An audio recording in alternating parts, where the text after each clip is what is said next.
I was trying to explain the podcast that we did about the notes that the guy who did the reboot gave to the Sony. Oh, the Sony emails. Yeah. Yeah. Yeah. I was trying to explain that to Jess. I'm like, everything that was in the Sony emails that we like basically ripped apart happened in the reboot. Yes. And then we were like, well, that was disappointing.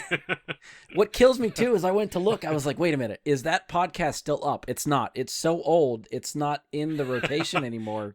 Yeah, because I think I was in my mom's basement when we did that one. That's the sign of how old it was. I was still in the basement.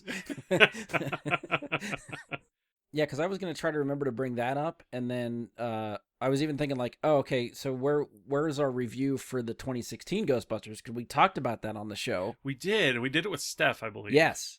I think it was the three of us. That's the only time I think I've ever done a podcast with Steph on there. I want to say I gave it a 6. I didn't go back and listen because, again, that one's not in the rotation anymore. So I'd have to go through like my master file and try to listen, which I didn't do. But yeah, like I was going to bring up when we did. I know what episode number it is, but it's not like I thought it was in like the 50s. Yeah, 58. And when I looked at Anchor, they go back to like the 80s or 70s or something like that. So it's like way past. Yeah, because that was one of the first podcasts that I did after I moved into Rhodes's attic. You went from the basement to the attic. Yeah. Moving on up in the world. The highs and the lows. Hills and the valleys. I like how you can chart your life based on what parts of the house you were living in. I'm surprised you didn't live in the closet under the stairs. Just go straight Harry Potter. Yeah. My brother has a closet under the stairs. I probably could have lived there. Well, there you go. That's your next place. Jess ever kicks you out, you know where you're going. Yeah. Opens the door and I'm just like, my precious. That's a different movie. Yeah.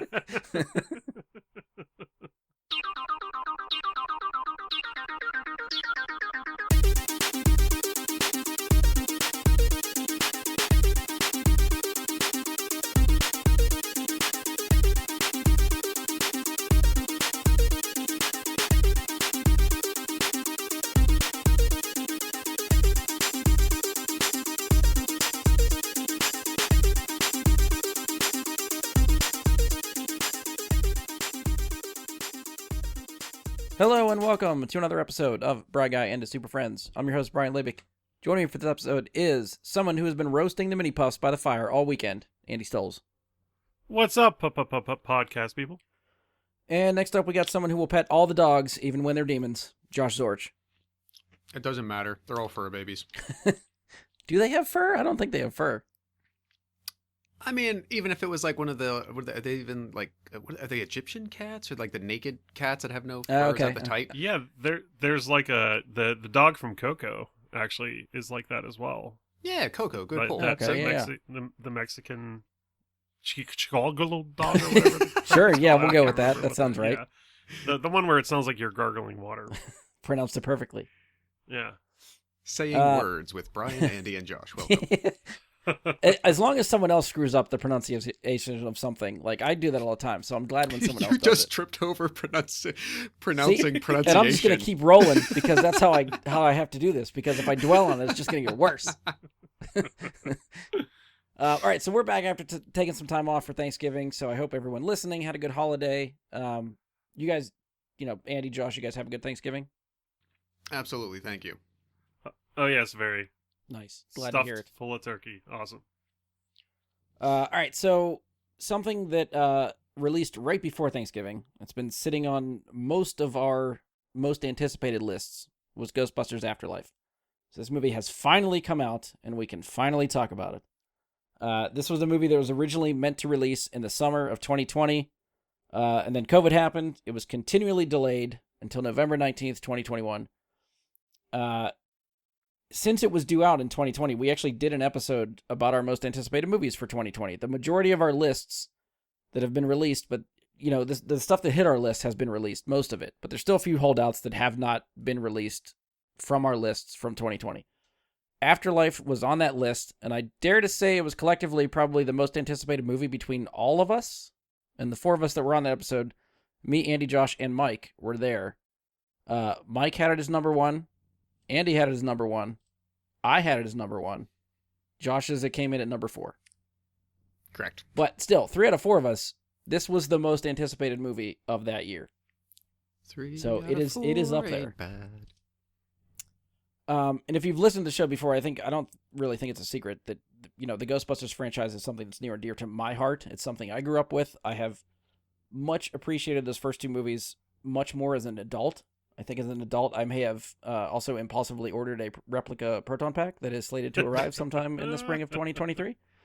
I'll keep promoting it too for anyone that's interested in that. Like, by the time this episode drops, there's probably about a week left to get in on that action. So check out the HasLab Plasma Series Spengler Proton Pack. It's fucking amazing, and you should probably get it so that they meet their crowdfunding goals, because it's awesome. So anyway, now that Ghostbusters Afterlife is out, it got me thinking about how we got here, because Ghostbusters, I guess, to me, always felt like a no-brainer for a franchise. Ghostbusters 1 made $297 million back in 1984. Damn. Ghostbusters 2 made $215 million in 1989. And I think even though those movies did very well at the box office, a second sequel kind of just stalled out. So Ghostbusters 3 has always been one of those movies that just kind of get stuck in development hell for years. Rumors for the movie go back to late 1996. Harold Ramis confirms that Dan Aykroyd is working on a script that would introduce a younger cast. In 1999, Aykroyd talks a bit about the pitch for the movie. This version of the movie had a subtitle. I don't know how well you guys sort of followed Ghostbusters 3 rumors and stuff like that, but does anyone remember what this movie was supposedly called back in 1999? I do not. Ghostbusters Live. No. Ghostbusters Triumphant. It was Ghostbusters Hellbent was the subtitle. Okay. Nothing happened, I guess, with this version of the script. Rumors were that rights issues and Bill Murray were preventing the movie from ever being greenlit. Aykroyd didn't really give any plots of the movie until 2007, when he said it's a story that involves the Ghostbusters going to hell. Somehow they create a way to phase into another dimension, but when they go to hell, it's just the shittier version of Manhattan, which they were calling Manhelton. And there, they would face off against Lou Sifler, which, if you pronounce it quickly enough, is Lucifer. So this would be, as Aykroyd quoted, a Donald Trump-like character that would basically be the devil, is who they would face off with in the movie. And he also adds that he expected the movie to be made in CGI since Bill Murray wouldn't do live action. And I'm sorry, so that he made these comments in 2007. So he wrote a movie in the late 90s. Right. But he didn't talk about what that movie was until the mid-2000s. Got it. Okay. So even back then, Donald Trump was Satan. I want that on record. So at the end of 2007, it was announced that we'd be getting a Ghostbusters video game. So not only that, but the game would see the return of the original cast to voice their characters in the game. The game didn't actually release for another 2 years, so it came out 2009. The setting for this game took place in 1991, which was 2 years after Ghostbusters 2. And had the Ghostbusters hire a new recruit, which was the player character. That's who you played as. The character is a nameless recruit because, as the video game states from Venkman, he doesn't want to get too attached to this character in case some of their prototype weapons malfunction and ultimately blow this guy up. So they also didn't give the character any speaking lines, so they didn't want to ruin the chemistry and banter between the original 4 guys. So if you play the game, the banter and dialogue between these guys just feels like you're in a Ghostbusters movie, and it's fantastic.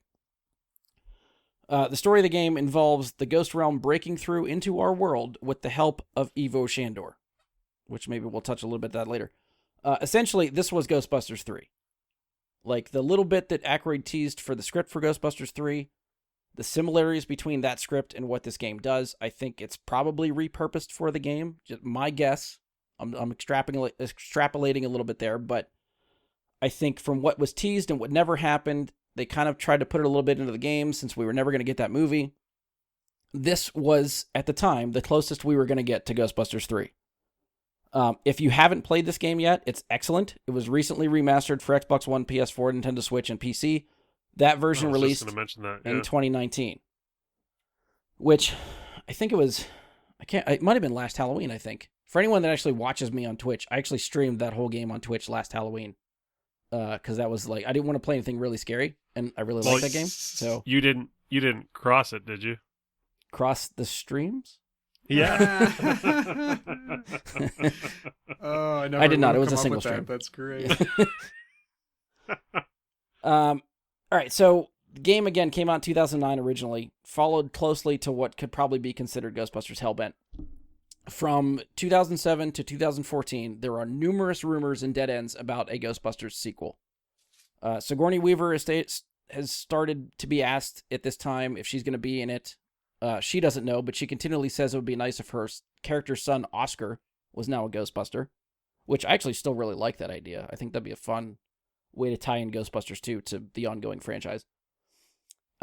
I don't know if it was the same script the whole time or if there were different versions of the movie being developed at the same time, but Aykroyd had gone through different versions of a script. Gene Sputnitsky and Lee Eisenberg, who wrote some of The Office, and they were coming off of writing Year One for director Harold Ramis, Ooh, okay. apparently had a script floating around as well. It seemed that Aykroyd and Ramis were pushing the Sputnitsky and Eisenberg script, but the main holdout, Bill Murray, wouldn't read the script. In 2010, Bill Murray said he'd do the movie if they killed him off in the first reel. I still don't know if he was joking or not. By 2012, it seemed pretty clear that Bill Murray was not going to do the movie. Around that time, Aykroyd started saying that there's a version of the script with Bill, and there's a version of the script without Bill, and it seemed like they were going to start going for the latter if they wanted to make the movie. Everyone from Ben Stiller, Seth Rogen, Anna Faris, Emma Stone, Jonah Hill, Bill Hader, Kristen Bell, Michael Cera, and Jack Black were all rumored to be possible Ghostbusters in the span of that time frame. Those 7 years, those guys were bounced around all over the place. And then, February of 2014, Harold Ramis passes away. Shortly after that, Ivan Reitman says he will not direct Ghostbusters 3 if it ever happens. It's too difficult for him to work on that film with Ramis gone. Sony, I think, still wants to make the movie. Phil Lord and Chris Miller and Ruben Fleischer were all possible replacements for Reitman at one point or other. None of those panned out. At the end of 2014, Sony Pictures was the victim of a hack attack, and numerous company emails were shared to the internet. So among them was communication between director Paul Feig, coming off of Bridesmaids, The Heat, and Spy, and Amy Pascal, who at the time I think was the head of Sony Pictures, who you may recognize as the name of a Sony producer involved in the Spider-Man movies that have been coming around. And Paul Feig in the emails is pitching the idea of an all-female Ghostbusters movie. And suddenly the conversation shifts from a sequel to a reboot. And another thing that happened in these emails, and probably one that I sort of forgot about, but as I was starting to tinker with some of the research, kind of popped back in my brain because I remember reading this and thinking I wanted it. But among those emails was communication from Channing Tatum to Amy Pascal, where he pitches that he wants to make a Ghostbusters movie with, and I quote, all the glory and epicness of a huge Batman Begins movie. I don't know what the comparison there is, but he's really pushing for this. It was then announced that another Ghostbusters movie was being developed with the Russo brothers to direct, with a script from Drew Pearce, and it would star Channing Tatum and Chris Pratt. That was supposedly going to happen. I remember hearing those two names, but then that was also like at the same time they were talking about Channing Tatum with like the 21 Jump Street and Men in Black crossover. I think that came after, but so yes. there was a lot of Channing around that time. Yes. The Gambit movie, I think, with him was somewhere floating around in there too. So this movie, the Channing Tatum and Chris Pratt Ghostbusters was said to coexist with Paul Feig's all-female Ghostbusters movie. They were going to try to do them simultaneously. Except that the Tatum and Pratt movie is just basically silently scrapped. Sony shifts all their attention to Paul Feig's movie. So they're moving forward with the rebooted all-female Ghostbusters. First trailer for that movie is released in 2016 and was hit with a flood of dislikes. So this video had probably about twice as many dislikes, 2 likes. And yes, that's just a lot of the shittier part of the internet rearing its head. But the reaction to the movie, even before it was released, was not positive. I did try to look for an updated number, but YouTube has changed the way they keep dislikes on their movie, where it just says dislike and does not keep a tally. So I don't know how many dislikes this video currently has because it's not there anymore. The 2016 Ghostbusters had a budget of $144 million. It made a domestic box office of $128 million, international $101. So it ended its worldwide total at $229 million, which puts it on par with the first two movies. I don't remember if I looked up what the budget was for those movies, but considering this budget was probably at least 3 to 4 times more than what the original movies were. I don't know if that's the kind of stuff that... It had to be. I mean, $100 million movies just didn't literally exist in the 80s. This is me pulling a number out of my ass, but I feel like from watching behind the scenes stuff for the original Ghostbusters movie, I want to say that movie was done for under $20 million. Closer to 10 to 15 range in there somewhere. Wouldn't surprise me. And if the box office for the two, I mean, if I remember the numbers, the 2016 actually made less than either of the other two, right? Yeah, I guess and that's not accounting for adjusting the 1980s dollars. Right. Yeah, so if you adjust for inflation from the 80s for what they made, which was around, the first one was almost 300 million, the second one was 220-ish. So adjusted for inflation, that's got to be more money, and the budgets were less, so there's more of a profit for Sony. So, if the budget for the 2016 Ghostbusters is 144 million and they pulled in a worldwide total of 229 million, this thing didn't even make $100 million for Sony. Yeah, and that's not counting if that 144 doesn't include the marketing budget. Right. They actually might have lost on it. Right. Ratings for the movie currently, this is the 2016 version. Rotten Tomatoes has a critic rating of 74%, audience rating of 49%. Metacritic has a Metascore of 60 and a user score of 2.8. Andy, I know you have seen the 2016 Ghostbusters because you and I actually talked about it on the show. Yep. When this released. Yep. Josh, I'm assuming you've seen it, but I don't know for sure. Yeah, we saw it a few months, like right when it hit, DVD rental or Redbox or something. We didn't make it out to the theater at the time. We didn't skip it on purpose. We just didn't get there. We saw it once, and then I think we watched it again sometime last year during quarantine. Just to sort of revisit it, briefly, Andy, what did you think of the 2016 Ghostbusters? I didn't hate it, and I thought the actresses did a pretty good job, but overall I thought the writing was more in line with SNL sort of humor that I think sort of missed the mark as what I would have expected a Ghostbusters movie to hit. Okay. And I did not appreciate that they tried to erase everything and start anew. So. Yeah, so I looked it up because I was trying to figure out what episode we did this on. I think it was episode number 58 when we actually talked about the 2016 Ghostbusters. If you're looking for that episode, I don't think it's in the rotation anymore because the podcast only keeps, wherever you're listening, they usually only keep so many episodes on queue.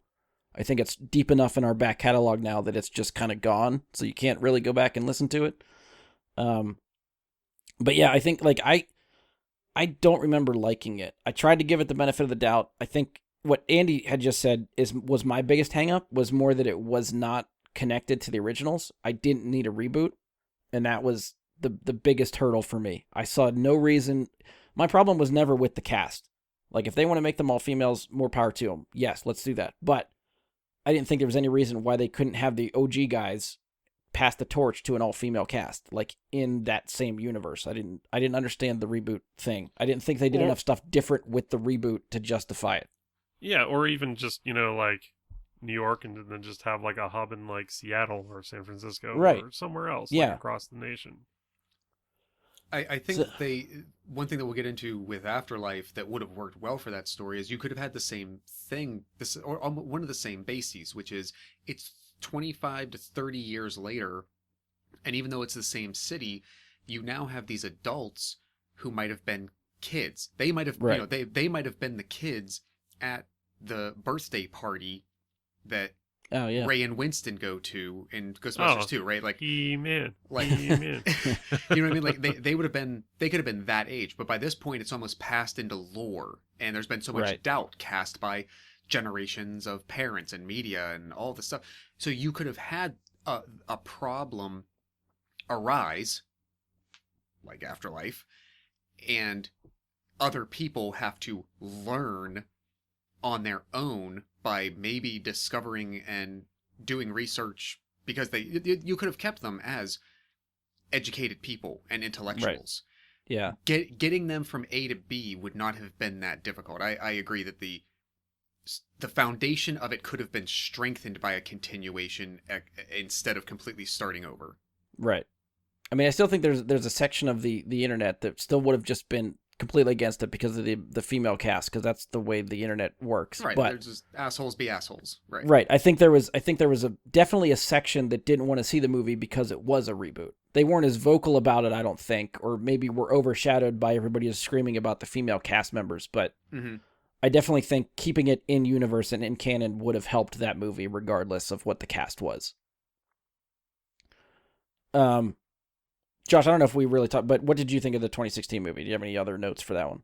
I guess just that, I think we probably watched, I said maybe twice in my life, 4 years apart. The second time around last year, I kind of remember Sarah and I saying, like, it wasn't as bad as we remember it feeling like 4 years prior. But I agree with Andy's characterization of it, that I feel like they wrote for the actresses, not the characters. Right. Oh, yeah. Kristen Wiig is brilliant. Melissa McCarthy is brilliant. Holy shit, Kate McKinnon is brilliant. Leslie Jones is great. They all have like these amazing strengths, and the one who stood out the most was Chris Hemsworth. Yes. Yeah. Because they wrote a character, and everybody else they wrote to Kristen Wiig and Leslie Jones. How can they best, Kristen Wiig can be the awkward forever romantic. Yeah. And okay, you're smart too. Go play that. That's all they did.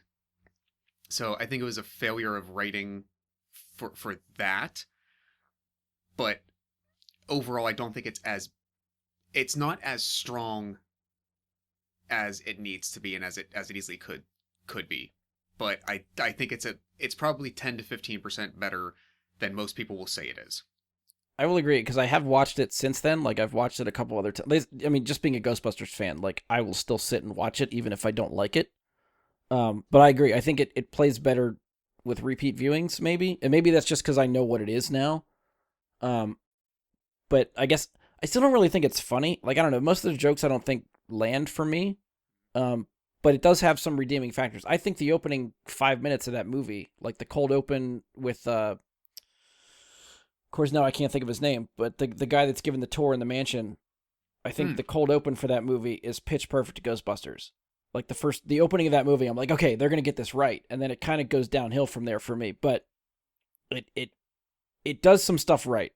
I will say that. So worst comes to worst, if you are curious about it, I'm not going to tell you not to watch it. I would say check it out for yourself, see what you think.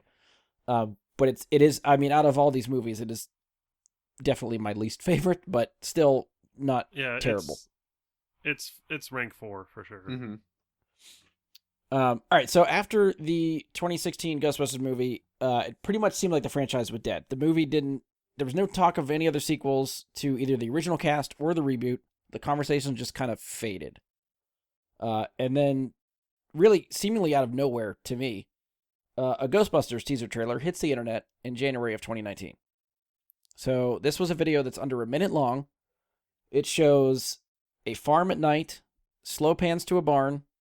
There's some classic Ghostbusters sound effects and score playing in the background. It stops at an object covered with a tarp. And as the music swells, we see the back of Ecto-1, and the teaser cuts and says Summer 2020.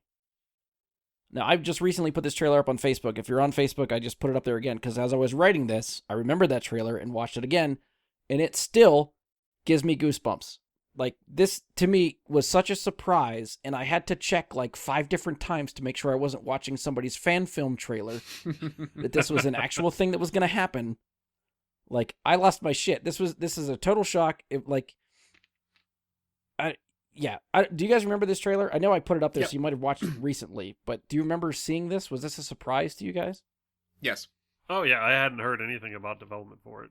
And usually, especially now that we're on the podcast, you hear this stuff before you see the trailers. Right.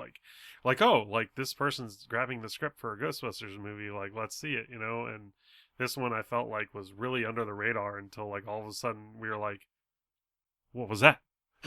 Yeah, it blew my mind. The fact that they could keep it that much of a surprise, like that it literally debuted with the trailer, and then you find out that it's a proper sequel, that it is actually in canon, following Ghostbusters and Ghostbusters 2, that it was due out at that point a year and a half later, eventually almost 3 years thanks to COVID, and that it was going to be directed by Jason Reitman, who is OG director Ivan Reitman's son. This all seemed way too good to be true, and I was waiting for the carpet to like get pulled out from under me at any moment, just because I've had my dreams dashed before.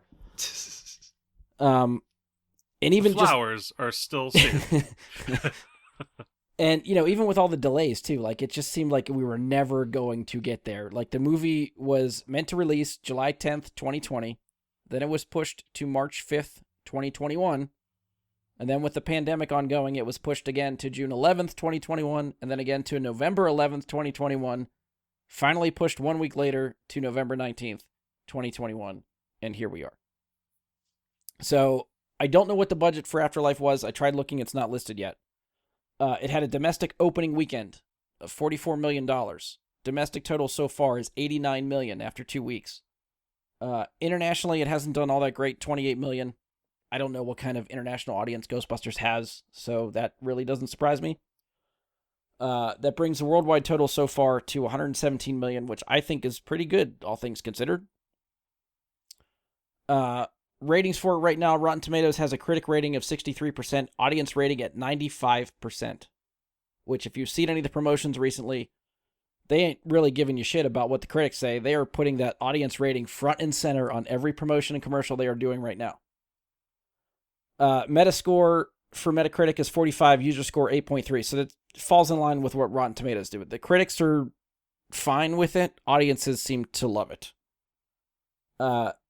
As I said, the movie is directed by Jason Reitman. The movie is written by Jason Reitman and Gil Kennan.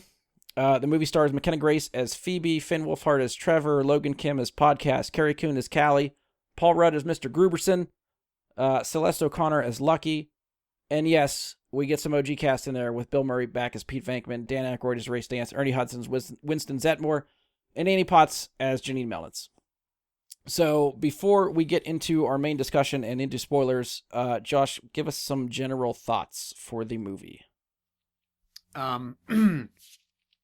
think the strongest parts of this movie and why I think people actually like it, even if they don't realize it, has nothing to do with certain, like, half of the aspects of the third act.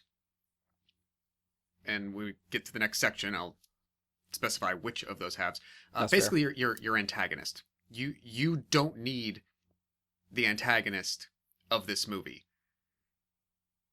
Yeah, you and I sort of had this conversation, yeah, like before we talked about this. But yeah, so I know where you're going.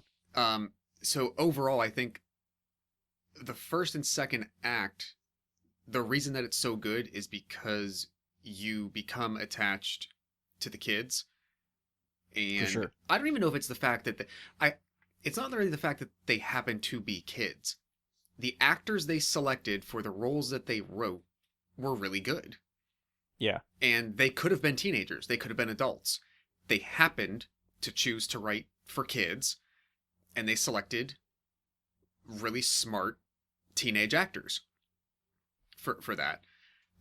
That's the part that I like the best about it, was all of that. And I would say that sort of Channing Tatum's idea of it feeling like Batman Begins, it almost does. Like, it feels like Batman Year 2 like with whoever takes up the next Batman mantle. It takes that like just really grounded step by step approach to the people who have no reason to know anything having to learn it all as they go. Right. That's what I enjoyed watching. There's parts of the story choices that I think could have, if they made different decisions, could have strengthened it. Not that what they selected was bad per se. I just don't know why they did what they did in some cases. But overall, as I think I said to you the other day, the one word I would use for this movie is, or a phrase, highly watchable. There's nothing about this. Like, you could come in at the beginning, halfway through, last 10 minutes, and you would always stop and watch whatever's left. Yeah. It's really easy to get into. Andy, general thoughts. What do you think? Honestly, I was really excited about this movie, but hesitant to sort of like hedge my expectations. Well, you don't want to get burned, right? You don't want to right? Yeah, I don't want to be like, oh my god, oh my god, oh my god, oh my god, and then be like, that was it. Like, credits roll, and I'm just kind of like in the movie theater, like, the fuck, yeah. You know, I didn't want that to happen. So, looking at you, Rise of Skywalker. I think it hit absolutely everywhere it needed to hit for me. It's what I've wanted for a while. Yeah, dreams of a Ghostbusters 3, and even back when Aykroyd originally was pitching this movie back in the 90s, like a passing the torch movie. That's everything that I've ever wanted from a Ghostbusters 3. These guys are obviously getting older, especially now. Like, this is, almost 20 years after whenever they thought they might be doing Ghostbusters 3 to begin with. So they're just that much older. And sadly, now we're at a point where one of them isn't around anymore. Like, it's hard to see that, we might not have ever gotten another movie because nobody wants to do it. The original cast is getting too old. So you have to do this now while they're still around and be able to pass the torch correctly. Like, this is a really good movie to hand the franchise off to a younger generation and see where they take it if they decide to make more. So like Andy said, I think it hits all the right buttons for me, which we'll get into specifically later. Like Josh mentioned, the cast is phenomenal. I think everybody does an excellent job. Specifically, I think McKenna Grace carries this movie, and she does a fantastic job. Logan Kim is another standout for me, is his character. I loved his character. So, yeah. They all did a good job. I thought Finn did a good job. I mean... I liked him.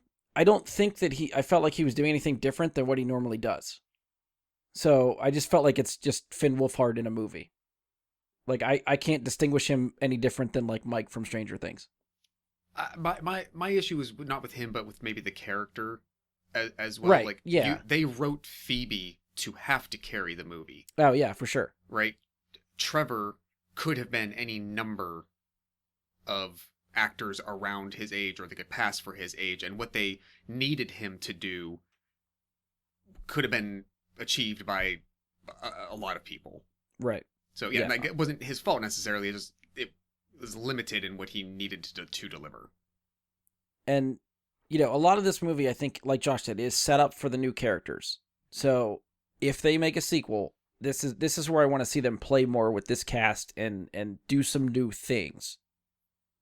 Which we can talk about, again, when we get into the spoilers, like why they need to do new things and stuff like that. But yeah, I mean, it's not to bury the lead, but I love this movie. I'm going to have a really hard time not just gushing about it for the next, for however long we talk about this. But, yeah, it is, I don't want to say, I don't know if it's my favorite Ghostbusters movie. I have seen it 4 times in the last 2 weeks. It is still great every time that I've seen it.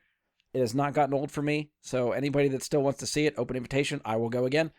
Let me ask, were any of the visits repeats with the same people, or just on your own? Or like, did you take the opportunity, like, this group of people, this person hasn't seen it this weekend, I'll go with them again? It's the latter. Okay. So I'm always finding someone else that hasn't seen it yet that almost is like, hey, we're going to go. Would you like to join us? Or I don't want to go by myself. Would you come with me? And yes, of course, I'm going to say yes to that. Gotcha.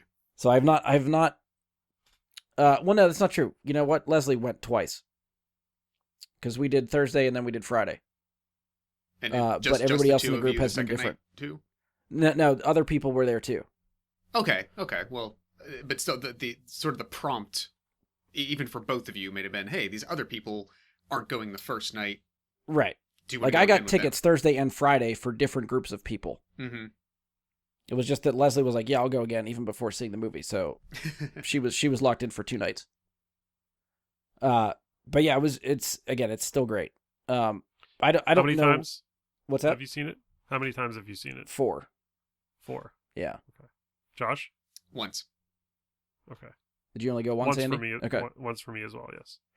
So yeah, I don't really know what else generally we can talk or what else we want to. Is there anything else generally before we move on that you guys want to touch on? For anybody, anything you want to say to anybody that is curious about the movie, if they haven't made up their mind if they should see it, anything to present to them. Otherwise, we'll just go into spoilers and talk to people that have seen the movie. Nothing else? Okay. I got nothing else left. Yeah, let's hit spoilers. Okay.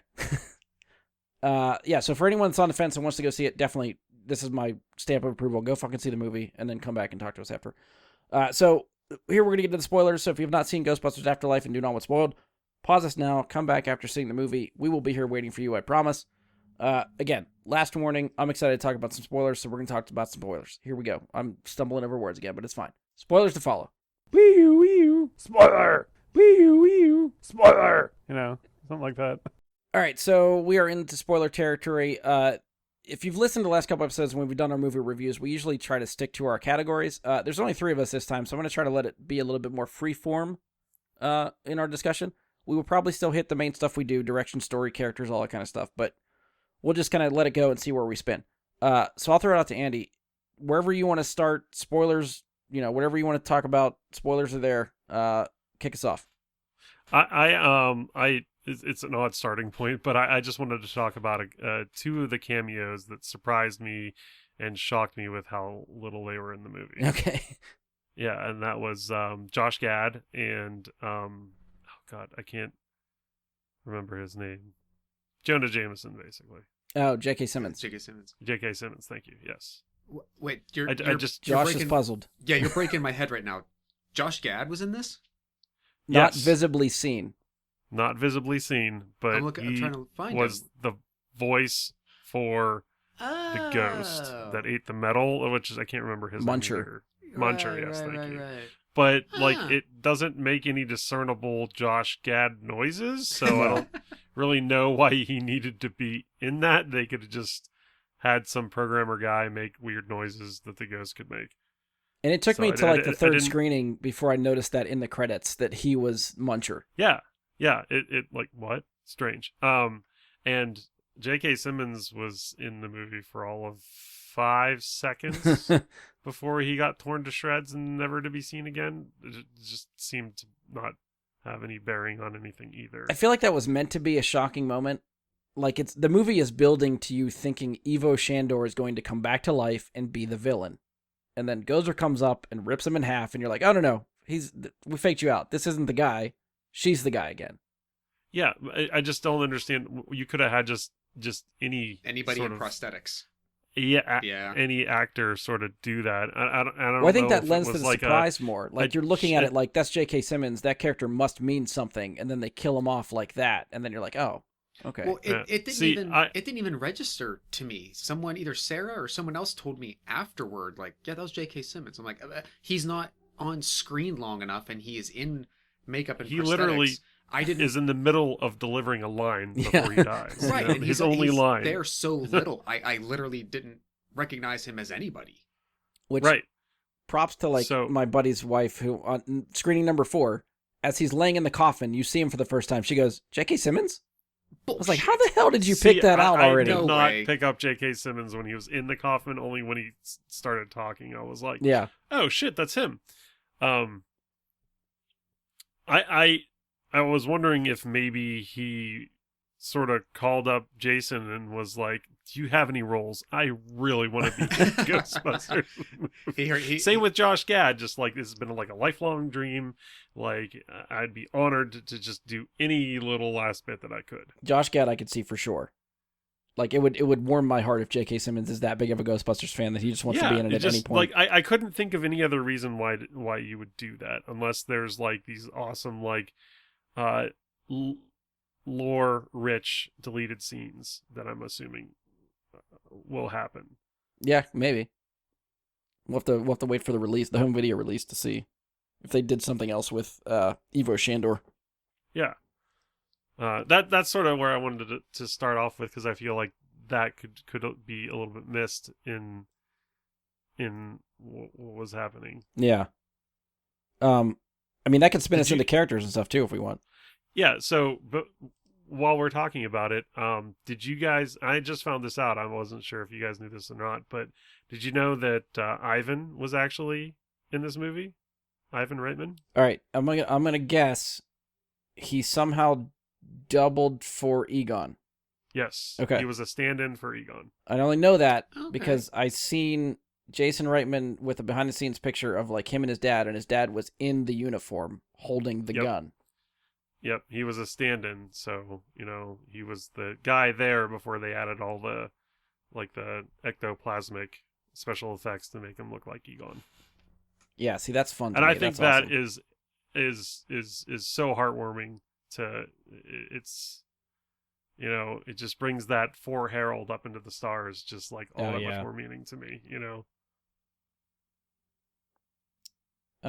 I just hearing Jason talk about the experience of making this movie with his dad, because his dad didn't direct. This isn't a co-directing thing. His dad is just listed as a producer, but his dad was with him every day on set, sitting next to him as he directed. Like, that's a family experience for this movie. And the way he talks about it is so heartwarming and loving that you can't help but just be like, "Aw, this sounds like fun." Sort of like the cameo route that Andy was talking about. And IMDb lists her as uncredited. If you look in the credits, she's not listed.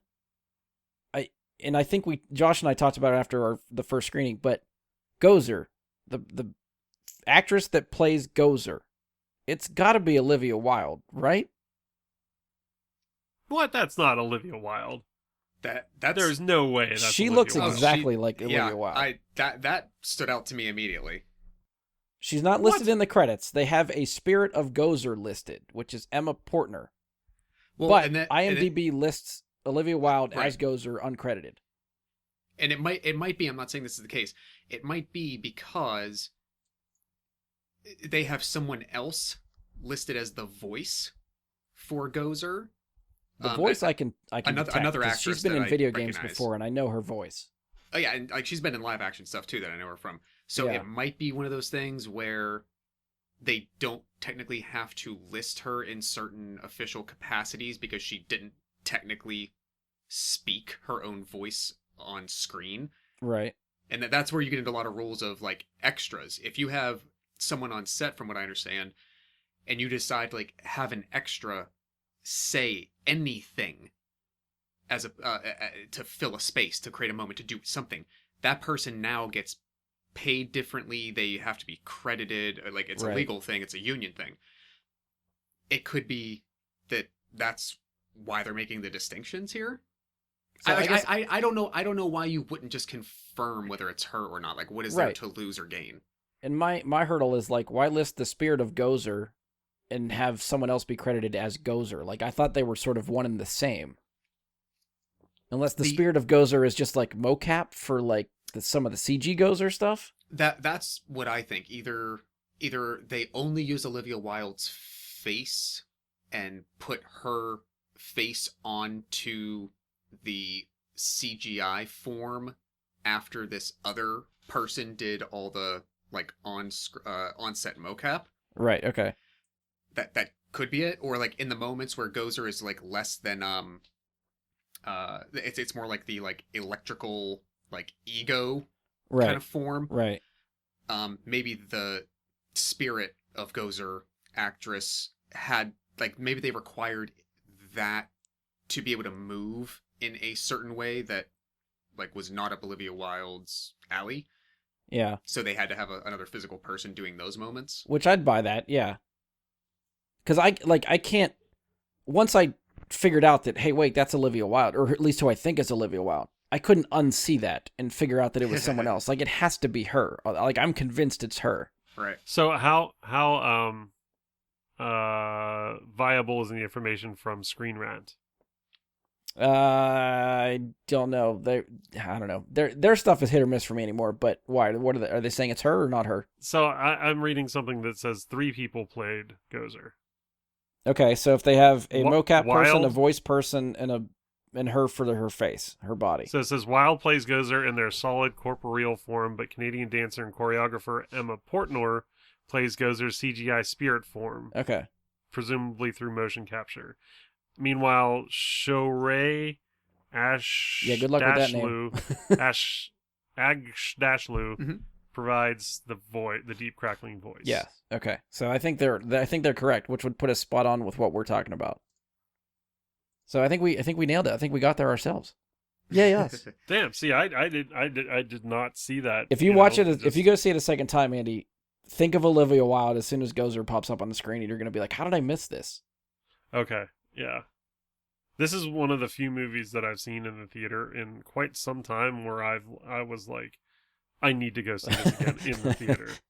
You know, Yeah. I don't want to wait. I Yeah. want to go see it, again. Yeah, it's definitely, it was a good theater movie. Absolutely. Yeah. So sort of, I guess, sticking with the cameos. How'd you guys feel about the OG cast coming back and their cameos?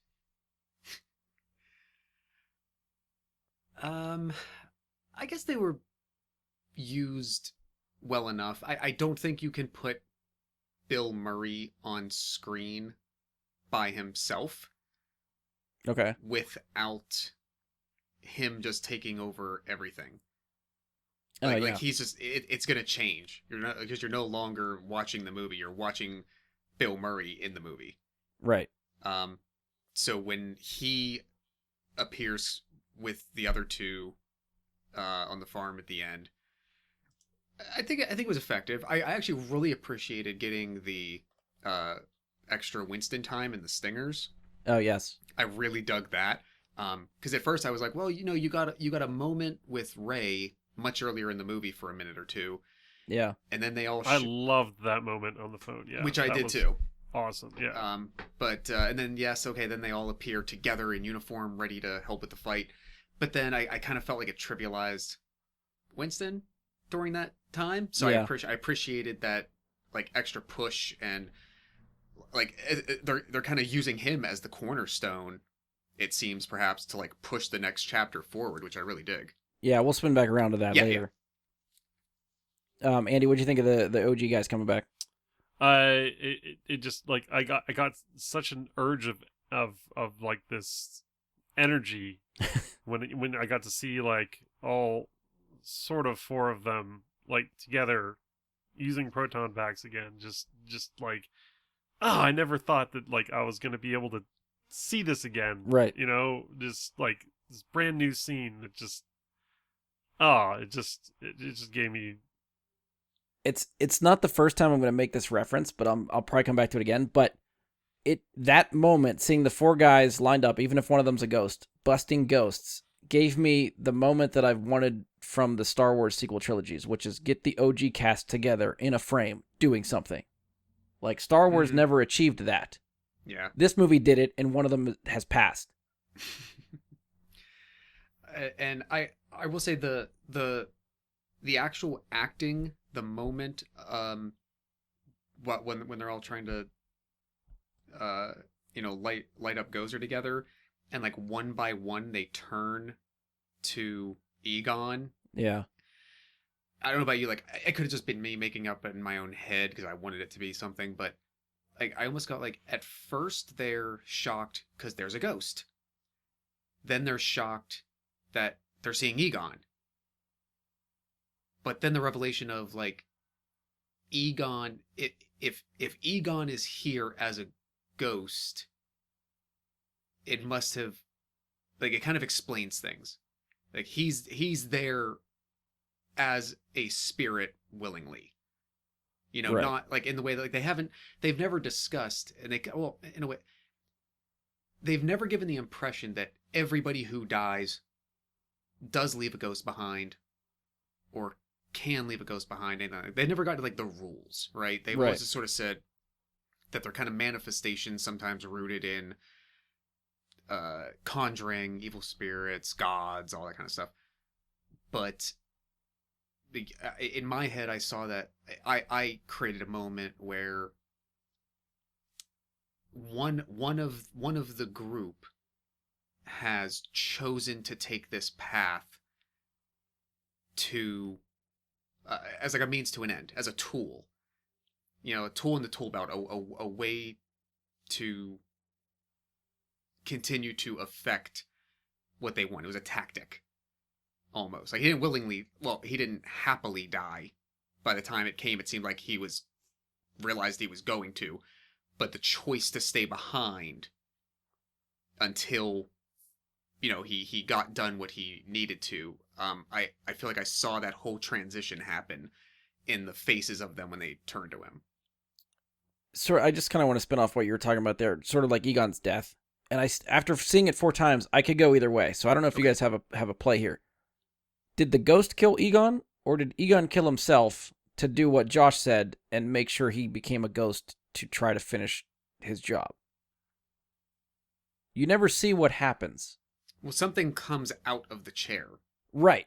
So at that point, again, I could go either way. Either he's trying to get the ghost that's trying to get him, or he knows he's in for it. This is it. My last play is I have to become a ghost.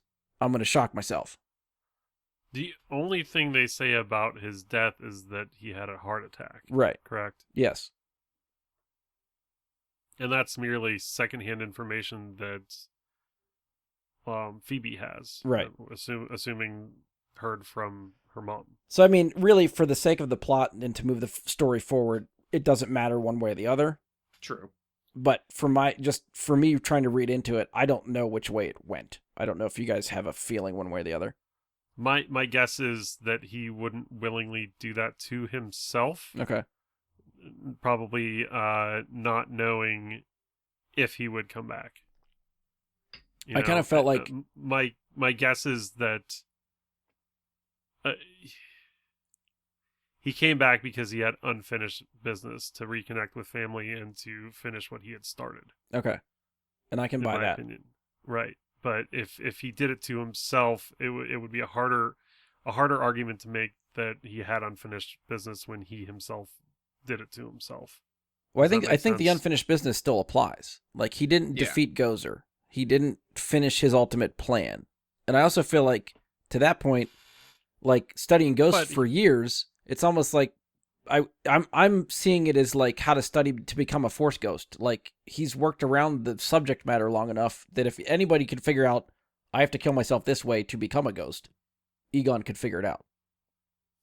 And I took it as, and honestly, it didn't read any other way than this to me, which was he obviously tried to have the whole farm trap set up and ready to go, like they ultimately pull off. Right. It didn't work. Since he now finds himself in that moment, he went with Plan B. Whether he knew what Plan B was going to be in advance or not.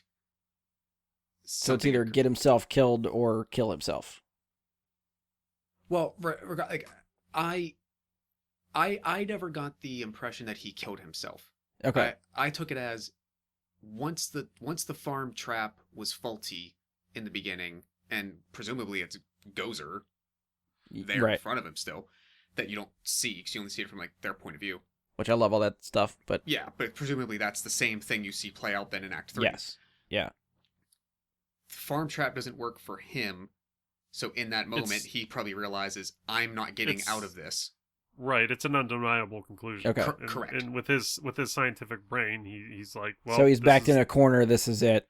Yeah, so I'm gonna go out. How can I try to make this most to my advantage? So and to that end, I didn't take it as he killed himself. He allowed himself to be killed because he was gonna be killed anyway. Okay. And he did it in a manner that would maybe play into what he hoped would follow. Okay. Right. Yeah, and he left enough breadcrumbs with the trap and Right. The EKG. No, not EKG. PKE. PKE. Thank you. Yeah. PKE meter. So. Okay. Yeah, I'm on board with that. I'm gonna spin back around just to the OG cameos and stuff. For me, I think the when it's because they announced that these guys were coming back before this, so I knew they were in the movie. I didn't know to what capacity. I think going in my headcanon, I was figuring they would show up like midway through the movie. They would go through some mentoring of the new younger cast and maybe not be involved in the final conflict, but might be present at the final conflict. As you start going through the movie, like, you get the little bit from Ray, and that's it. And then you're just waiting, like, okay, well, when are they going to show up? The moment that they show up and them being there, I don't know. I am excited to see them. I'm glad they're in the movie. I thought it was going to hit me harder than it did. It felt a little underwhelming to me. And I don't know if just because, like, that part of the movie, I think, also feels just kind of very soundstagey to me. Mm. And they literally just come out of nowhere. Like, it's like they just walked up to the farm and they're there. It just seemed way too convenient to me to just buy into it. But you're That's fair. caught up in the moment because they're there and it's the OG guys and they're busting Gozer again. Like, it works for the moment, but I think I just wanted more. I can But see that's a slight Okay. nitpick for me. Like a grander entrance. Even that, like, if, like, one that makes more sense yeah, I mean, really, because they obviously in didn't drive up in Ghostbusters the canon, Ecto-1. well, technically there should be two Ecto-1s. There's Ecto-1 and there's Ecto-1A.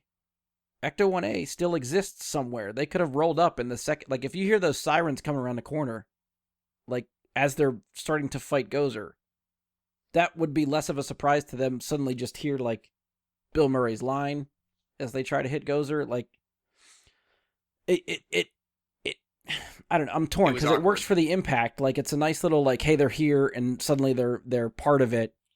There's less build up there, so it kind of works as just like, bam, they're here. But I think I wanted a little bit more build up and a little bit more from them in the movie. But again, slight nitpick because I'm not going to be like I didn't want them at all or that didn't work completely. I still think it worked for me. I think wanted a little bit more. I know I talked a little bit about the rest of the cast too, but anybody else specific that you guys want to talk about? Paul Rudd. Okay. Mr. Gary Gruberson. Gary Gruberson, yes. I thought he did a really good job of sort of trying to parcel out what was happening with the seismographs that he was studying. Yeah. And why they were different. And I liked the explanation that he was giving about, like, the wavelengths and stuff like that.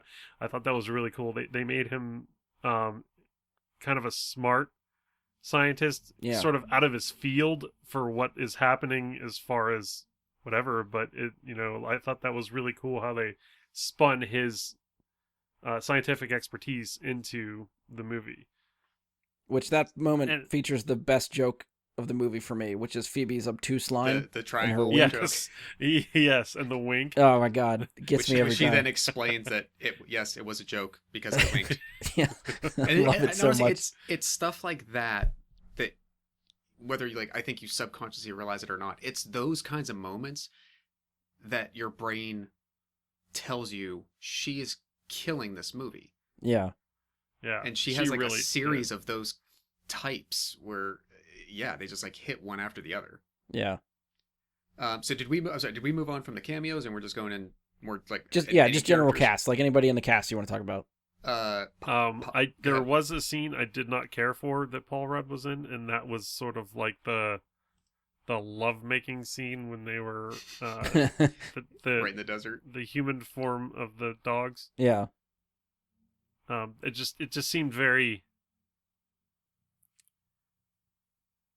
oddly rushed or something. Like it just seemed like I know like he plays like an awkward sort of humor guy, but it was like too awkward for me. Yeah. Well, to like that scene. In the first movie, everything that happens between Dana and Tully is implied.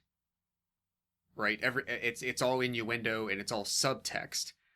Well, they do like unite, and they share a kiss, and then they walk up to the roof, right, where off screen they do it, right, and because they woke up next to each all other. of the information has already been given to you that you understand what needs to happen and what's going to occur.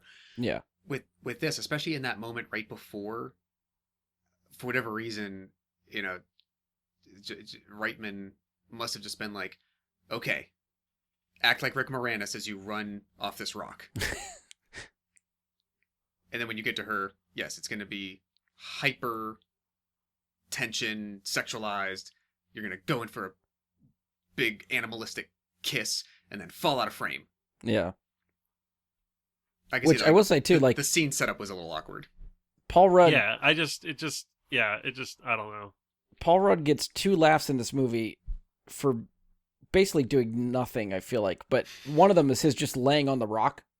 Yes, that was just an amazing position for him to be laying in. Yeah, that gets a laugh, and him just strolling through Walmart gets a laugh every time, which I feel like is just how Paul Rudd walks. Like that's he has just like this funny swagger to him when he's doing that, where he's like bobbing his head, like having a good time, like this is great, I'm having the time of my life, and then it's like, which whoa. Andy, I know Josh caught it because him and I looked at each other in the movie when this happened. But when he goes to get the ice cream, did you catch what brand of ice cream it is?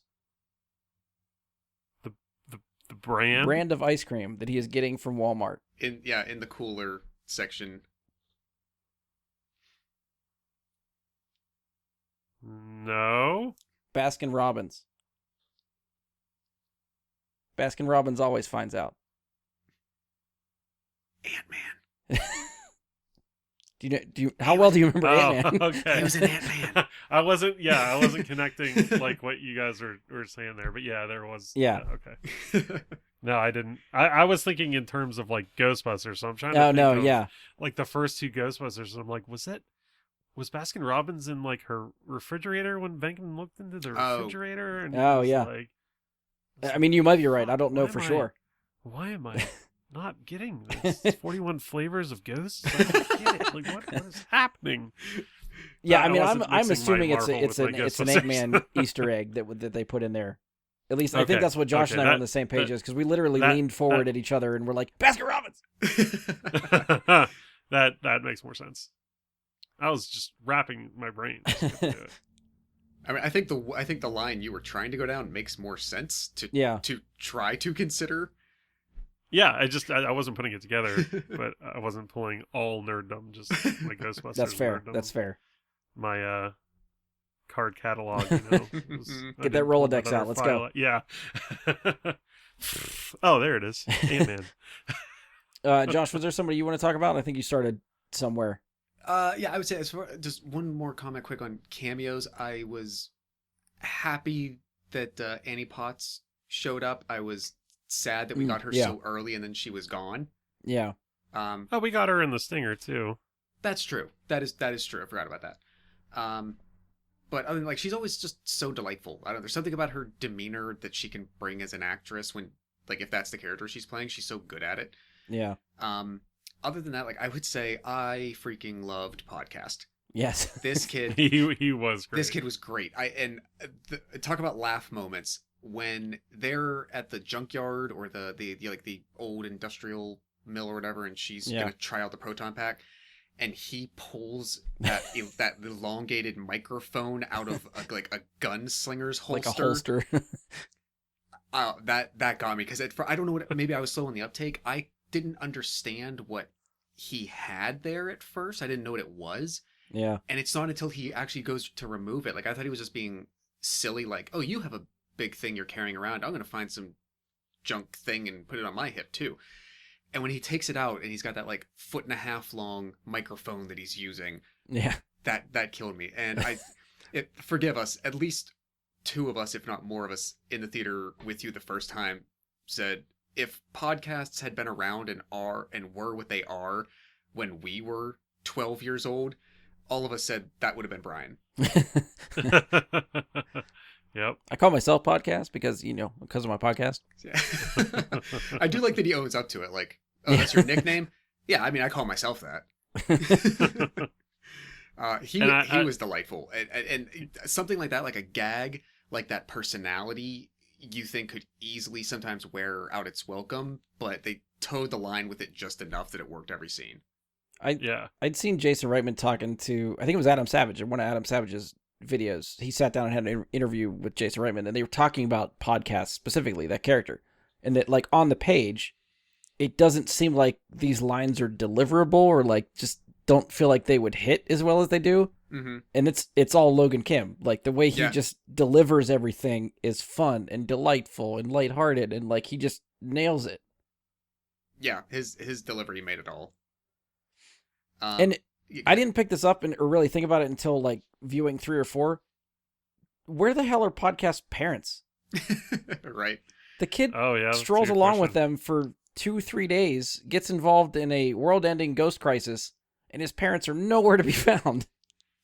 There's not even a mention, like, they are very busy people. Right. They do a thing. They travel. They, like, nothing. Yeah. It's just, not that it's important, because like I love Kids having being him around, kids. but it's just like, if you're trying to like fill the gaps, like I feel like there should at least be a phone call to a parent somewhere in there just to let us know they exist, but maybe that was a deleted scene. Yeah. I would say I always enjoy Bokeem Woodbine. I was sad that he was only in it for like just like a couple of small moments as the sheriff. He got the line though. That scene, I really thought it was gonna be Winston as the sheriff for some reason. Just like they kept not showing him. I'm like, oh shit, it's gonna be Winston. Yeah. He's sort of like looking for clues for Egon, like as the sheriff, like getting those little like, wait, is there something weird going on over here? Right. And he'll like pass on the information. I really thought that was gonna be him. And there's that moment too at the police station that gets me, where everybody starts taking jabs at Egon, and Phoebe finally has enough and just goes for the pack like she's gonna kill somebody. Yeah. And I was like, holy shit, this got real. But and I couldn't tell in that moment, and you've seen it 3 more times, so maybe it stands out more to you, but is she going for it because she's like, I'm gonna use this on you mother effers and you're gonna shut your mouths? Or is it like, I'm so pissed, I'm taking my stuff and I'm getting out of here? I think it was more, I'm going to shoot you. Like, I've had it up to here with everybody saying my grandfather is crazy. And she's, at that point in the movie, they're discovering that he's right. They're not all the way there, but like ghosts exists. They're flying around the fucking town. Like, all the equipment works. She's finally discovered who her grandfather is and what he did to save the world. Like, It's building and building and building. And everybody that she talks about him to, even her mom, thinks he's crazy and nuts and had nothing to do with anybody. Mm-hmm. And she's finally believing that he is the opposite, and she is much further, has more in common with him than anybody else. And, maybe she starts taking it personal, that she doesn't want to be crazy. She doesn't think she's crazy. And it just comes to a boiling point, and it's like, listen, shut your mouth or I'm going to shoot you with this nuclear accelerator. Unlicensed. Right, exactly, yeah. Andy, anybody else you want to touch on? Well, I feel like you just touched on her, the mom. Yeah. Carrie Coon. Egon's daughter. Yeah. I thought she did a very good job. Yeah. Very, it's hard to, I guess, tell where they were going to go with her, if she was going to have some sort of, like, I mean, she seemed like a good enough parent and for taking care of the kids and everything like that, but I guess the way they try to spin Egon is Egon was up to something, and you're waiting for the shoe to drop where everybody sort of figures out that he's trying to save the world, and how she'll come around to realize all that stuff, like all the mentions that she does about being neglected and like there's no pictures anywhere of her and all that stuff. So still waiting for all that to pay off, I guess. And it finally does, I think, in a good way. But yeah, I think she does very good as a down on her luck mom, trying to hold everything together and keep the family afloat and all that stuff. Yeah, I would agree. And I just wanted to point out a little, it's not even an Easter egg to this movie, but when I was watching the credit, because she does not look familiar to me easily.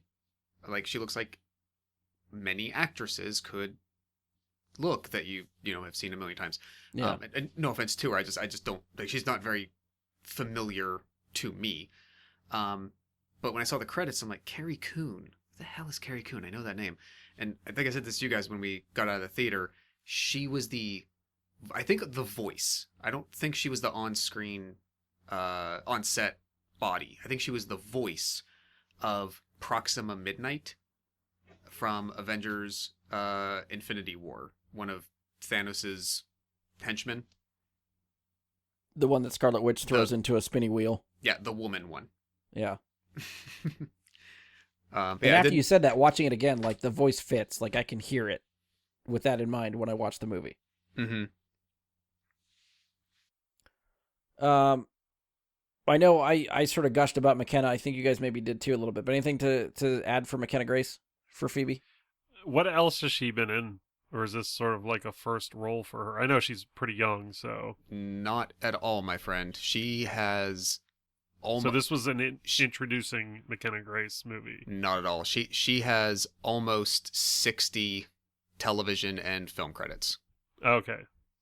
She apparently played young Carol Danvers in Captain Marvel. Yeah, she's the one at the go-kart age who like crashes the go-kart at the fair or whatever. Age 13. She's one of them. She was in a movie with Chris Evans about 4 years ago called the Gifted, I think, in which she plays his niece, and she's like a savant. She's been in a ton of shit. She's actually really, surprisingly, really, really good for a little girl. Like even in the years past, I think she's about 15 or 16 now. But the stuff a couple things I've seen her in when she was like 10, 11, 12, she's kind of amazing as a child actress. She did a really good job, and she really like endeared you to the movie. Just and partially, I'm assuming part of that is like the story writing to it, but like the actress, I feel like adds some flair to what she was given that endears you to things as well. She's so perfectly fit.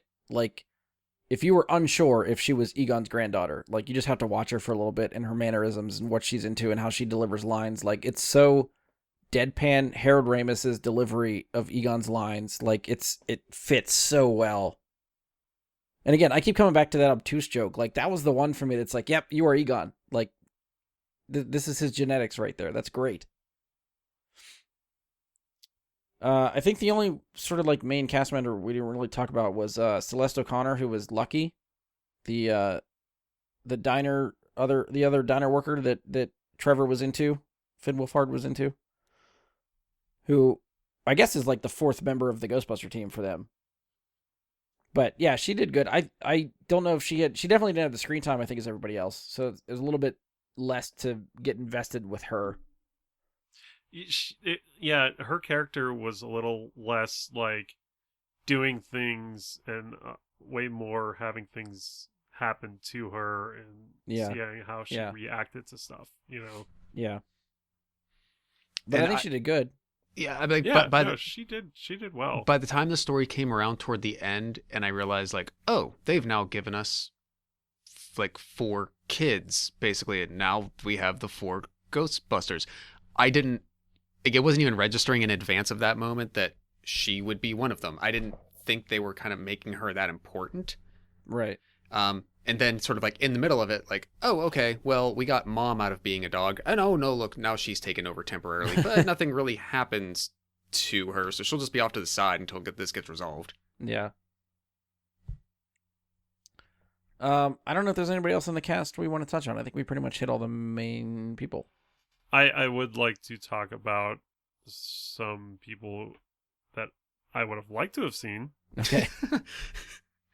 That list could be very long. I would have liked to have seen a cameo from Rick Moranis. Oh, for sure. Yeah. And Muncher was fine and all, but we needed a Slimer in there, in my opinion. I mean, they could always hang him around for the next movie. They could. Both of them probably could make an appearance in the next movie. Yeah. Well, I mean, Rick Moranis has like basically retired from acting, so I don't know if he's ever going to star in anything ever again. I heard that he was back though. Yeah, same. Like just within the last sometime this year, he was like getting back into his like very first thing. I don't know. I don't even know if it's live action. Okay. It might be voice acting. Okay. Well, maybe that'll open the door for something coming down the line. I mean, if the Ghostbusters business gets back into swing here, they need an accountant, right? So somebody do your taxes. Mm-hmm. Maybe we'll sort of spin like story wise, and I think Josh kind of talked about this like generally, so we'll try to dive into it now. But the antagonist for this movie ends up being Gozer, and Josh and I sort of had this conversation off the show, but did it need to be Gozer? Like, is that just fan service for the sake of fan service, or Josh, maybe you can sort of expand upon what you and I were sort of talking about before and what you're trying to set up. Yeah, it only needed, if they chose Gozer, in my opinion, they didn't give us an important enough reason why 35 years later it's still a threat and why it's that important.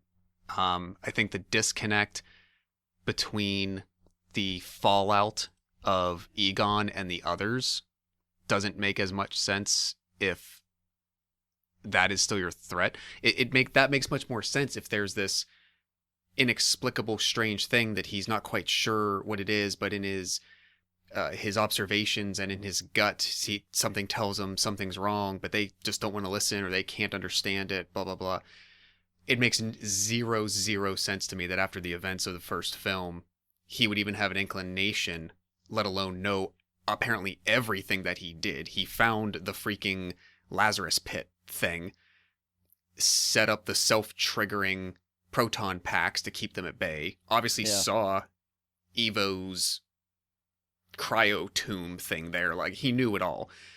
So why didn't the Ghostbusters believe him? Did he not tell them? Why would he do that? That doesn't make sense. They don't want to hear it. Like it falls apart.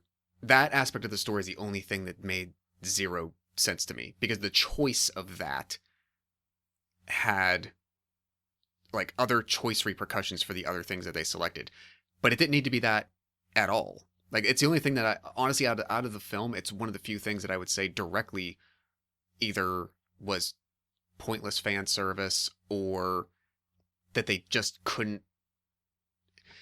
I don't know if it's that they couldn't think of a better threat, or they didn't want the focus to be on what the threat is, just that there is one.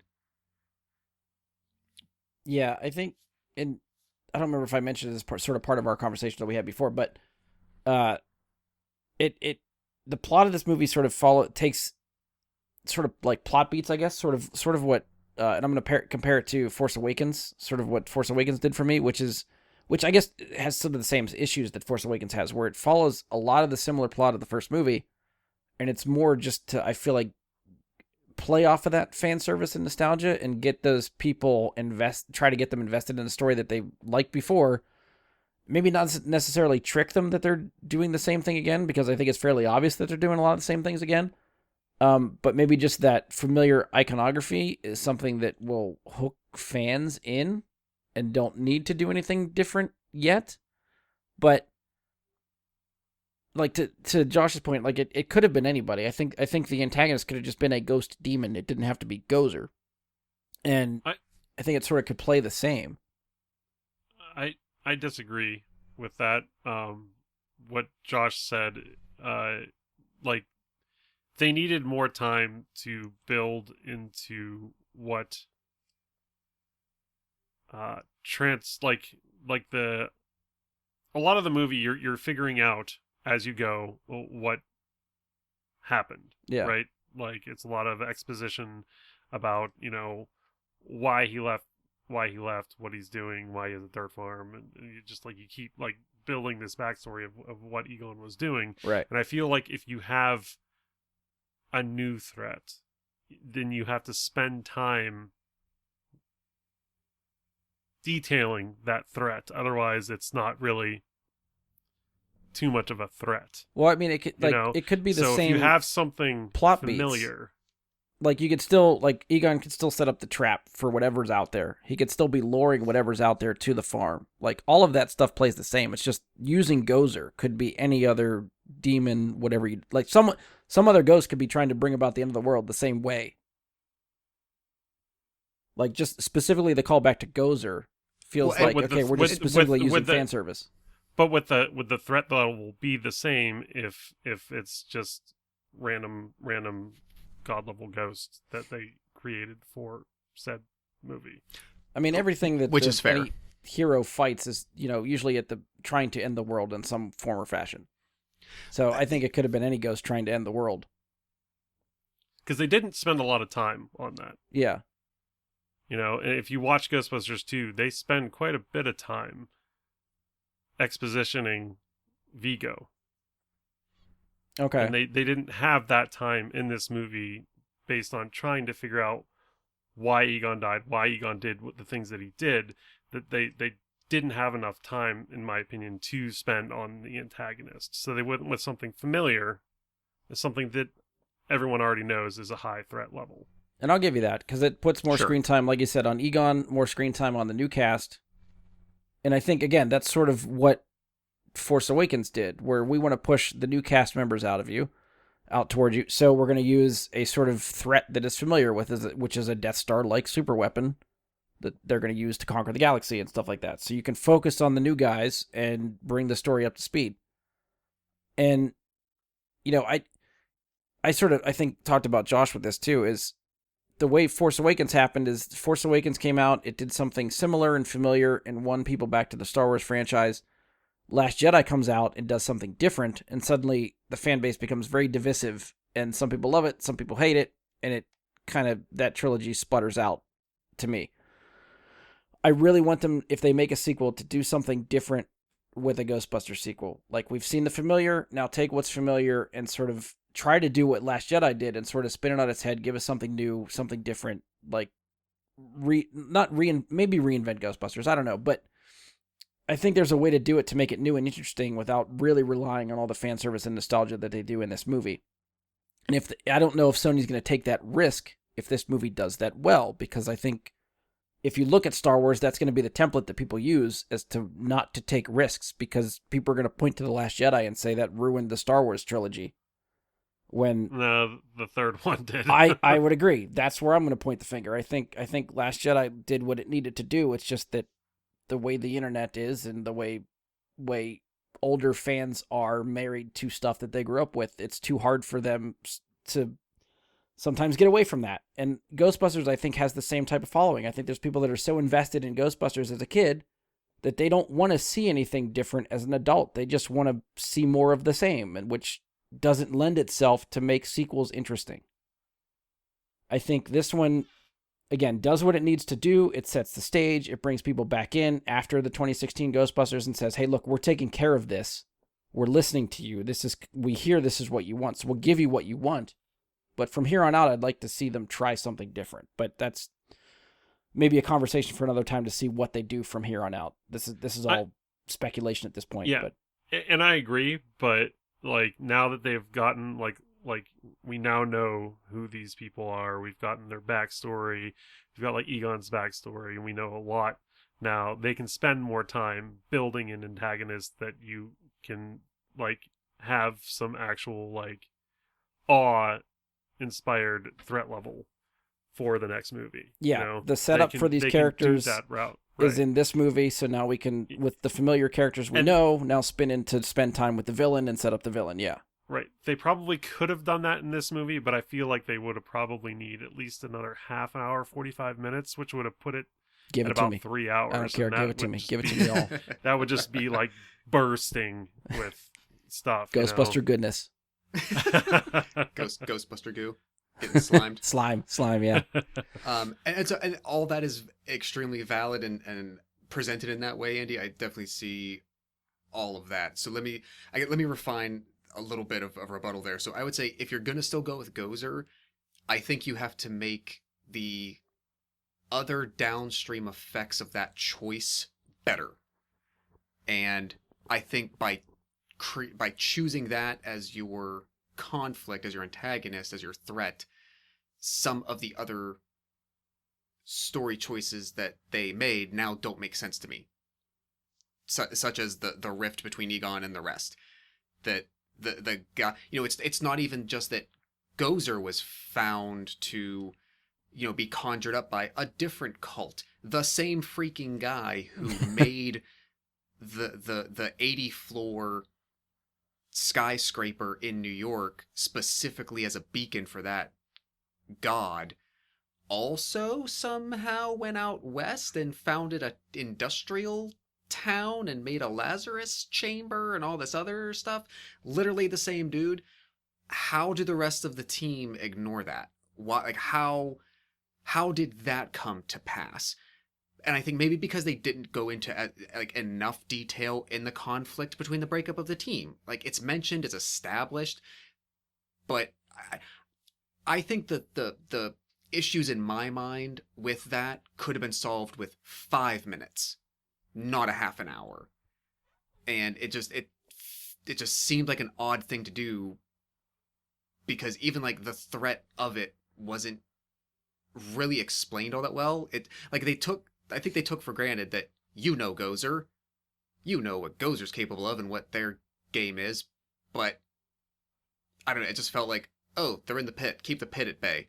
Oh, the machinery got broken down and sabotaged. Well, they're coming out of the pit.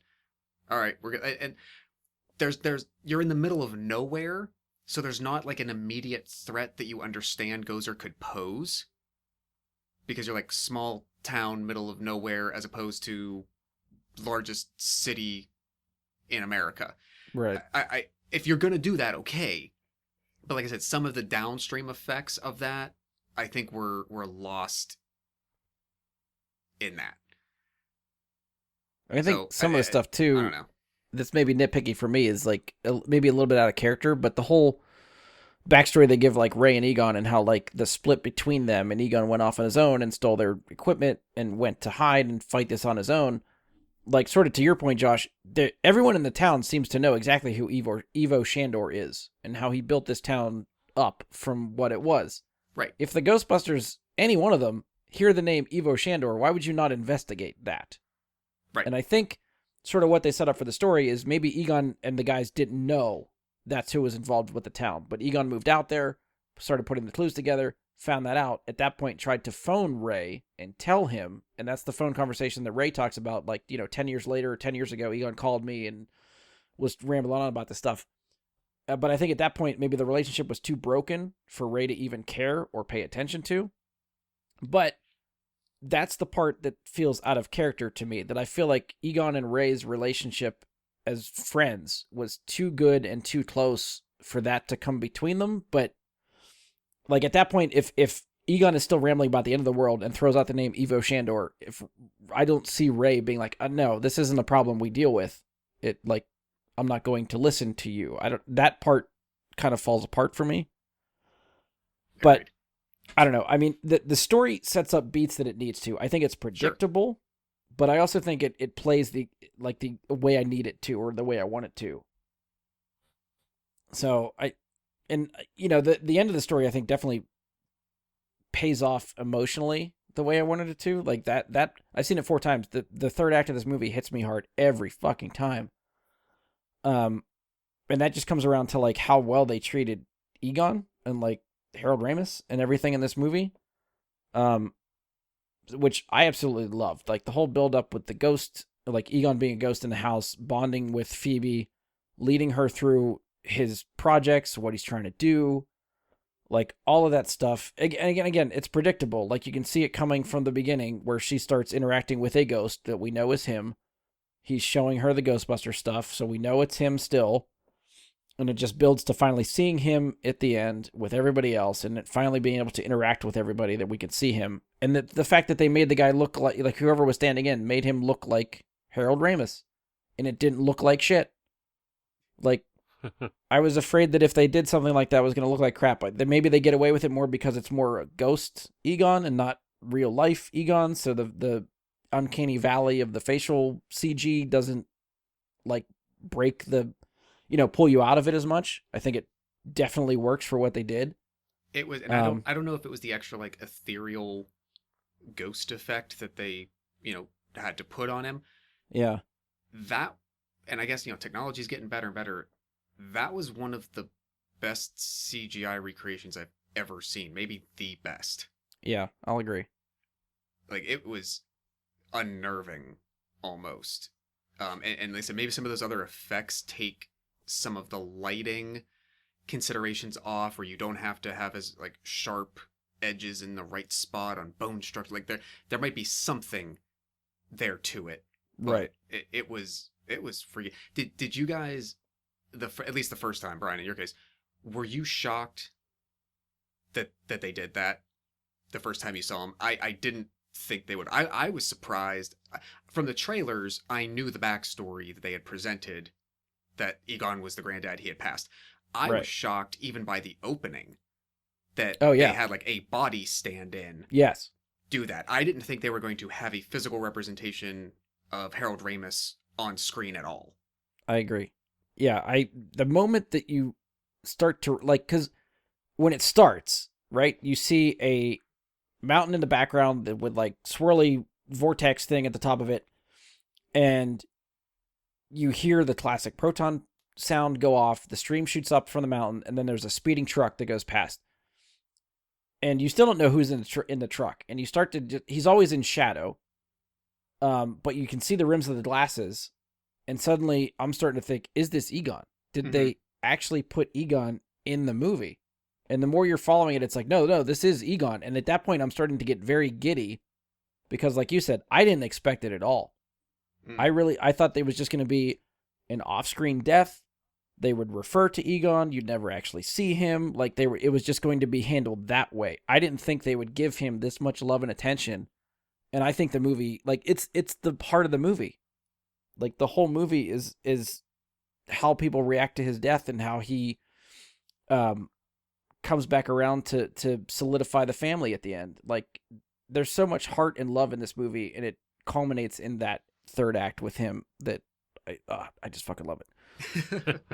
But how about you, Andy? Did you like especially once you see like Force Ghost Egon, were you surprised that they I was pleasantly surprised. I was a little shocked that they would try to do that, because I personally would have been very, and they had to have been very particular about it, but you would have to be so painstakingly pay attention to the details on him to make him good, that people wouldn't be like, he sucks, Yeah. or like, like whenever they try to bring back people that are dead into movies, just like it's people are always like shaming them for doing so. Yeah. Right. And I feel like this is opposite of that. Like they really put love into recreating him. And once you see him on screen as a ghost, I'm like, I was waiting for, are they going to make him talk? Right. And I'm glad that they didn't. I think it worked that much better because they didn't put speaking lines in there for him. I agree. Because they haven't really, and correct me if I'm wrong, in the first two movies, did they ever establish on screen how a human looking ghost speaks in a regular manner? I remember like Not the first that I can think of. the first or the second one, the mayor makes a reference to like having a conversation in his apartment right. with someone who died like Yes. 80 years before, right?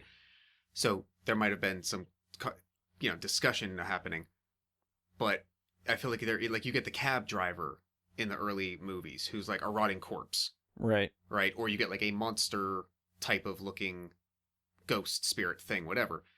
Well, the librarian shushes. And she shushes and then she screams, Yeah. right? So there's never really like a moment of just talking. So I don't even know if they really establish, can ghosts talk? Fair. Yeah.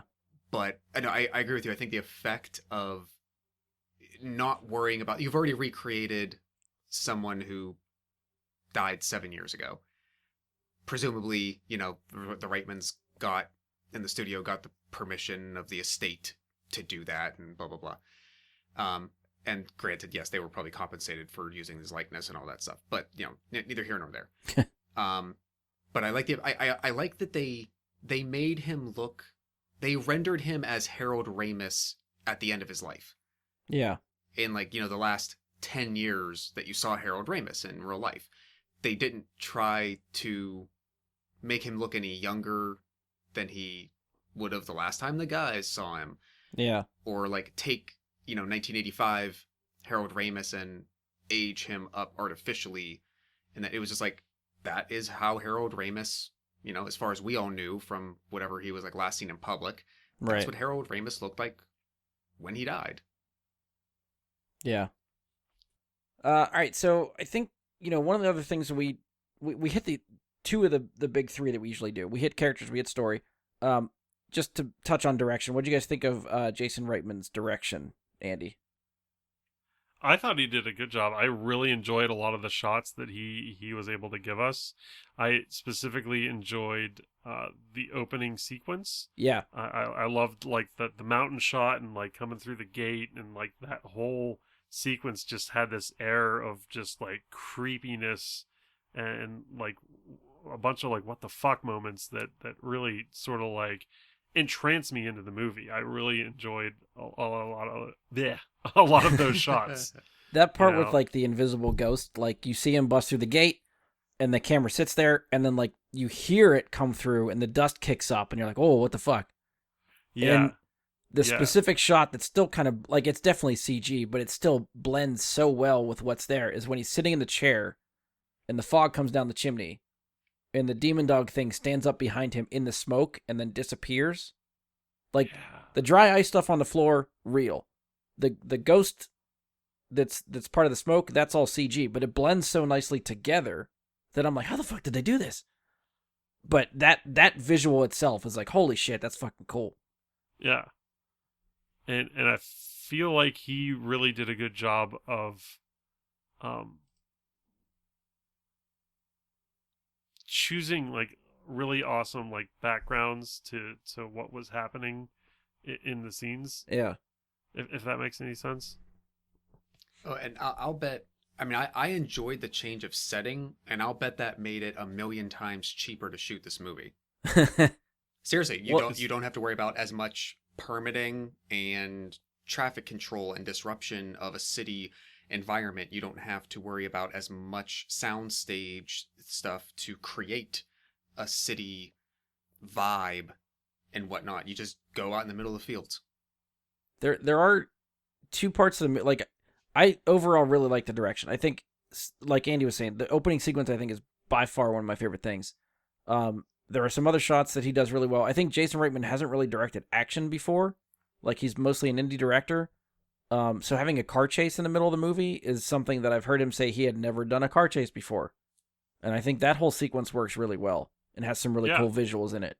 Very cool. It helps that he's directing the idea of erratic, fly on the moment teenagers and kids. Yeah. So any disconnect in a way that this just seems like irrational choices or wobbly-ish, just like that could be expressed through the circumstances. Yeah. The nitpicky stuff for me is like again, I think I mentioned it before, but sort of like the soundstagey part of it, like the climax of the movie that takes place at the farm in the dark. That whole thing just feels very soundstagey to me and kind of pulls me out of it. And inside the cave, when Gozer's like steps pull out and they're in the cave trying to get their mom back, that whole thing just starts pulling me out and feels very soundstagey there. Like I understand it's probably budget constraints and stuff like that, but having the big openness, like Josh was saying, of this little town, and then suddenly you're confined into a little cave that just feels very claustrophobic. I don't know. A little bit of that just pulled me out of it. But yeah, I overall I think he did a really good job. I think it in certain places like that, I think it falls short in maybe like spectacle a little bit, but I think the movie, makes up for it with so much heart and soul of like being shot by a Ghostbusters fan. Like it's just done with such love and care that it works so well for me. I definitely like the choices of how the shots were framed. I love the aesthetic of the movie. The settings, the colors, the cinematography on the movie is top notch. Yeah. I'll find out who did it real quick. It was cinematography Eric Steelberg. So go Eric Steelberg. that was a good choice. I'll also give props to the co-writer on the screenplay with Jason, Gil Kenan. So you click on this guy, and I'm like, how did this guy not work more? He doesn't have that much on his credit. His main first thing that he directed the animated movie Monster House. I freaking love that movie. Yeah, it's a good one. I saw that in theaters when I was in my 20s. I bought it on DVD later. I watch it almost every Halloween. I freaking love that movie. I don't think I've ever seen it. Oh my god, it's so good. If you don't see it by the next time I see you, you can borrow it. It's so good. It's the animated one, right? Where Yeah. like the house is actually a monster. Correct. Okay. Yeah. I caught it a couple years ago, Andy, streaming somewhere. So check the services. I think it might still be hanging out somewhere. Our list of things to watch is so long that I don't know that Monster House is really going to make it to anywhere sort of close to the top of that queue. Well, you have until next Halloween apparently to fit After it in you your watch schedule. it, you're gonna kick yourself and say, "Why didn't I watch this 15 years ago?" Okay. Let alone last week. Let alone yesterday.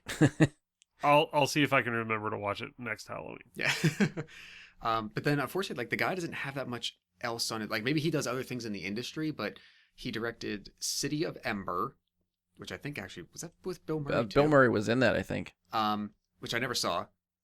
He directed the Poltergeist remake, which I never got around to seeing yet.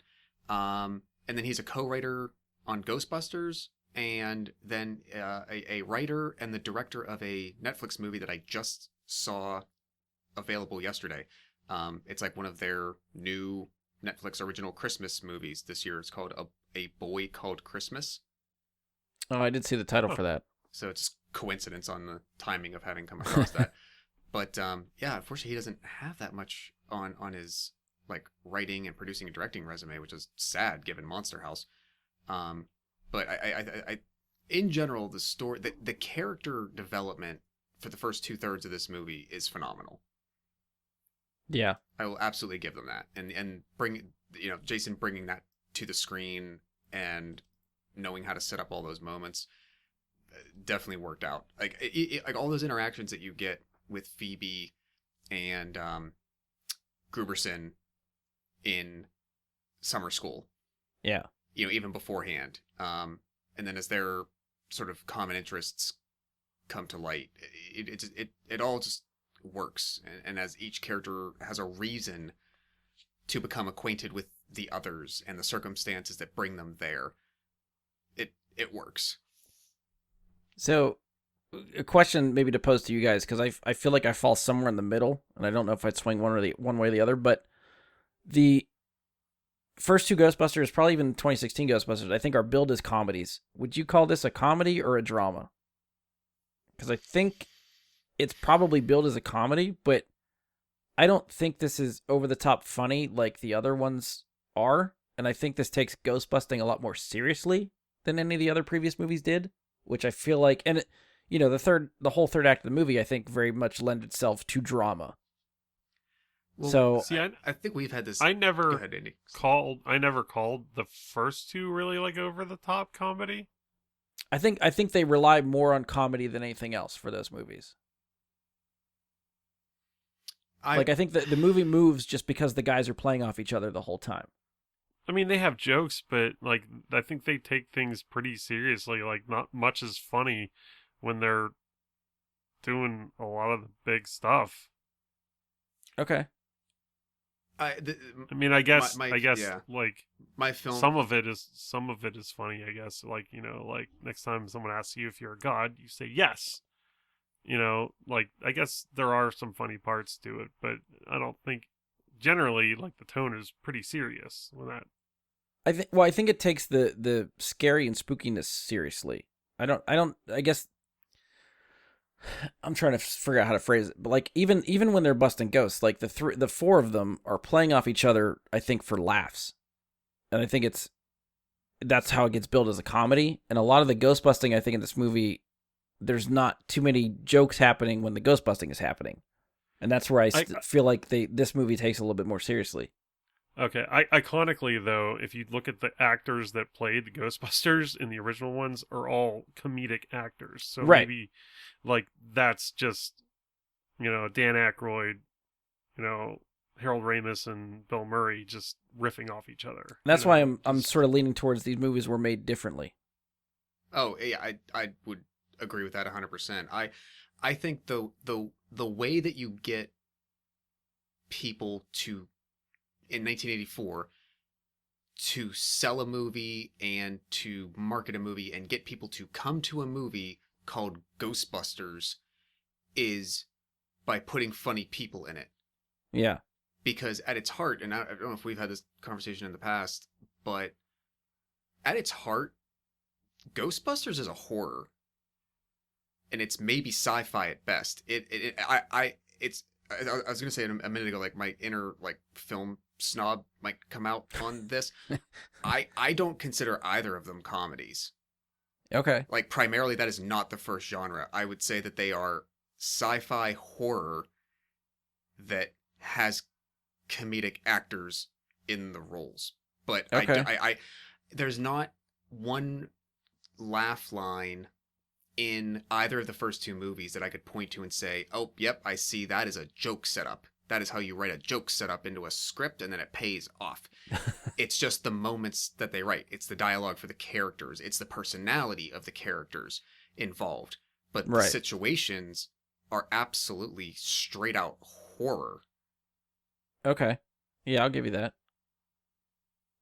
And so, and I still agree that, yeah, I think the approach to making these was different in a certain regard. But to your point earlier, like, why is the triangle joke funny? Because it also harkens to the personality that Harold Ramis created in the character of Egon Spengler.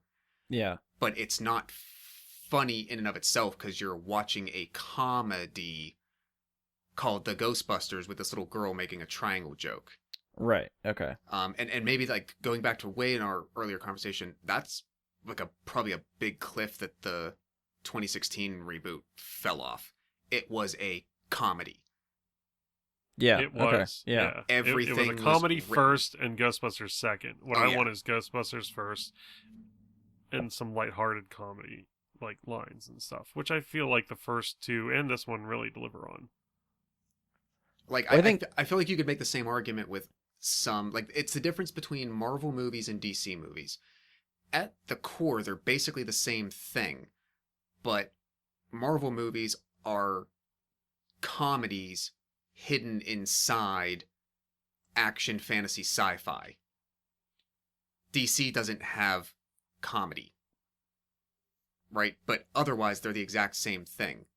I see Ghostbusters in the same way. It's comedy wrapped up inside sci-fi, fantasy, horror. Okay. All right. Yeah, I'll buy that. And do you have anything else to add for that, or are you good? I can't tell if you want a rebuttal or not.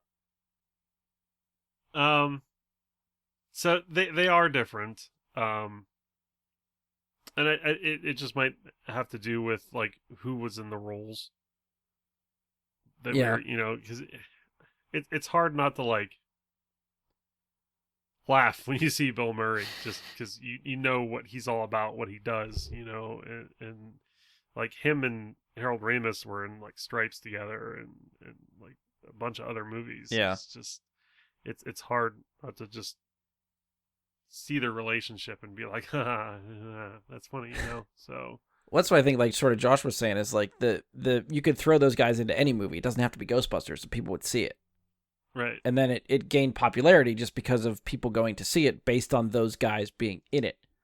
In this one, we're looking at 30 some years of Ghostbusters fandom and lore, and I feel like you have to treat it differently. It's not just like putting funny people in a movie and saying, oh, they're going to go see it. Like, I think people are seeing this now because it's Ghostbusters, not necessarily because of the cast, but because it's a Ghostbusters movie, which is a flip from the way it was back then. Right. Granted, yeah, good point. Like Very good point. I think obviously the first movie was like Harold Ramis and Dan Aykroyd's idea, right? Yes. At least Aykroyd's, right? Yeah. So that's where it came from those minds and from the people who ended up starring in the movie and whatnot. So it's not like other people created this and shoehorned comedic actors into the roles as a strategy necessarily. But at the core, you could have made the first Ghostbusters with a completely different group of people that would not have been able to deliver that kind of tone, or just like even the intention is not to give that kind of tone, and you still could have made that movie. It just might have been less enjoyable and less interesting. Yeah. Like the comedy was the icing on top for me for what was already just a cool idea and like a fun, scary-ish movie that the kid version of me could handle. Oh yeah. Yeah. I feel like the making of Ghostbusters is just a fun thing to hear about. Like, they hit this story, they try to pitch it, they go to somebody at Sony. I think it's Ivan Reitman. I don't know if he was there by himself or with other people, but pitches the idea of Ghostbusters to somebody at Sony. They need a summer release. It's like February or like, fall time or something like that. So they basically had like 5 months to get a movie together, and he just ballparked like, I don't know, $5-10 million, and they go, okay, make it, have it for the summer. And at this point, like, they don't know if Bill Murray is going to show up. They don't have a script. Like, it sounds like the most rushed fucking production ever, and yet we get Ghostbusters out of it. Like, how the hell does that series of events happen? Oh yeah, you would have figured that they would have spent like 3 years on that. Or crashed and burned in 5 months if they have to make a movie or whatever it is. Like that, like under a year to make a movie is insane. Andy, I know you're a soundtrack guy. What did you think of the soundtrack for this movie? I enjoyed it. It had the same like overtones as like the like in Ghostbusters they have overtones for when there's like when something spooky is happening. Or they have overtones when like something funny is happening. They have these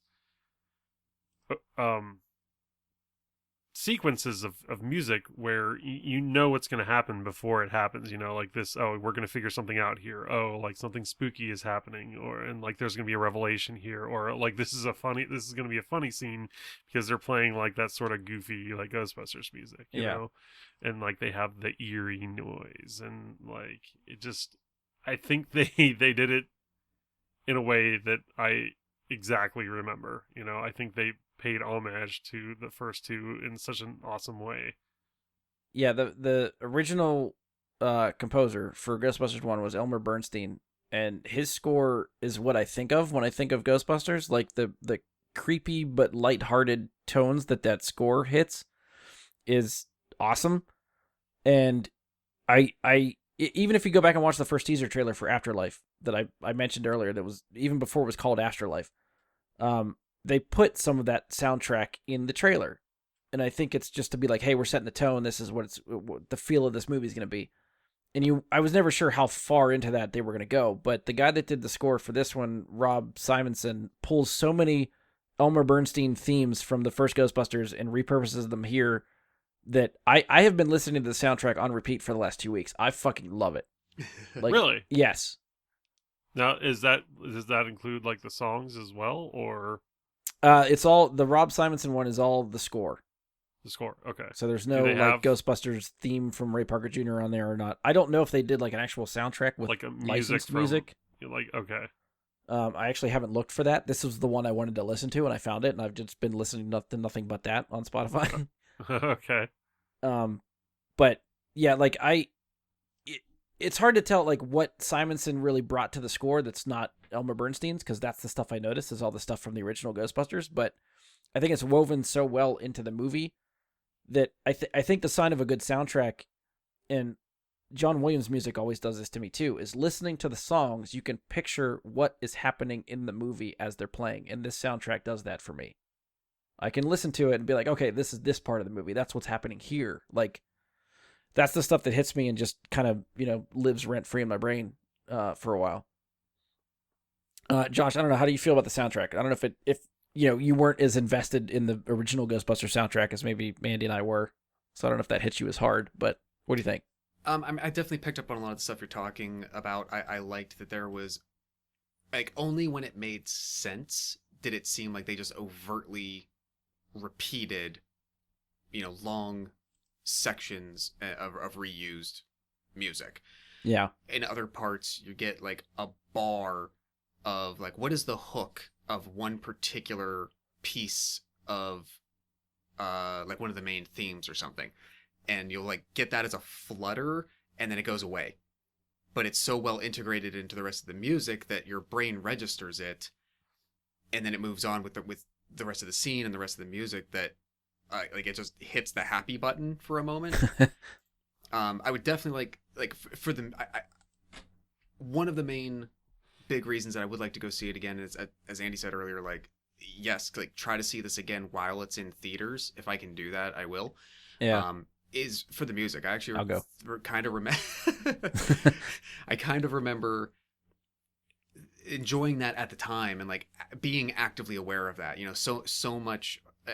Unfortunately, to composers, but maybe that's also the mark of like a good filmmaker, that like you can't your brain is taking in the music, but you're not entirely noticing it separately from everything else at the moment. But I don't know which side to fall back on there. But the music stood out to me. I remember, and unfortunately, it stood out to me while I was watching it, but I didn't retain a lot of it, if that makes sense. Okay. So I would like to see it again in the theater environment to experience that again. And then on a second watch, I can hopefully, really log it away there in the music part of the brain. I mean, I will admit it's definitely something I was actively listening for, because I wanted to see how much of like the OG soundtrack they were going to bring in, and I was very happy with what they used and what they repurposed for this one. Do you guys have anything else you want to talk about? I think we hit most of my stuff. I have one or two other things to touch on, but I want to make sure you guys get in here with whatever else you got before we try to wind down with like the post and mid credit scenes, and then we'll end with a rating. Anything else for you guys? I just have one, but if Andy has something to bring up, please go first. No, I don't. Nothing off the top of my head that I don't think we've already discussed. Okay. Josh? Well, actually, real quick, since I'm looking at the soundtrack credits right now, I guess I'll point out, since we kind of blew up on McKenna Grace before and her acting, Sarah noticed this when we were at the theater. Oh, yeah. She has an original song on the soundtrack for this movie, written by her and someone else and performed by McKenna Grace. It's called Haunted House. It's the first song I think that plays when the credits roll. Okay. Yeah, I definitely don't remember that. Yeah. Now that you say that, I do remember seeing that part, the credits. But apparently she's multifaceted. She's a songwriter and performer as well. Yeah, the only other point I was going to mention is that I don't know why it's, and maybe this is the conjecture, so this is the conclusion I've come to. It feels like they deliberately went out of their way to avoid all reference to Ghostbusters 2. I was going to bring that up. That was one of the things I wanted to bring up. Which they didn't need to. I don't think there's any matter of continuity that you have to make sure you tag on to for any of this to make sense. You don't have to avoid it whatsoever. Now, that the conjecture part is, I'm coming to that conclusion based on its complete absence. So I'm therefore assuming it was a deliberate choice to avoid it because there was no reason not to acknowledge it. And if anything, like all those moments where, Paul Rudd's character is trying to bring the kids up to speed and tell them about the lore and the background of the Ghostbusters, and as, they learn more about their grandfather, like, wouldn't it have only strengthened those parts for there to be more to talk about, more to learn, more to see? And it wouldn't take more than 3 seconds, like they're going through the YouTube clips on things. Okay, there's New York. Well, there's Gozer, and then, a few years later they popped up again, and I mean, Brian, you brought up before offline the freaking Statue of Liberty problem, but yeah, that's the biggest thing for me. Even aside from that, like the other incident with the city going mad and the museum getting, like, it doesn't take, all you literally need is screenshots of things happening in the background. just Yeah. to acknowledge that it's part of what's happening. It was so strange that they didn't to me. It was one of those things where They after they the didn't. sorry, go ahead, Go, Andy. Go ahead. no, you can go. Go ahead. No, I was just gonna say, like, after the first viewing, I think that was one of the things that stuck out to me was that when they go through the cave and they have the dates on the wall and they show 1984 and then it goes to 2021. I was like, well, where's 1989? Like, Vigo was supposed to end the world on New Year's Eve in 1989. So I feel like that should have been a world-ending event that should have been on there. And like Josh said, my biggest gripe was like the fucking Statue of Liberty walks down Main Street, New York, and no one talks about that. Like, how is that something that people avoid?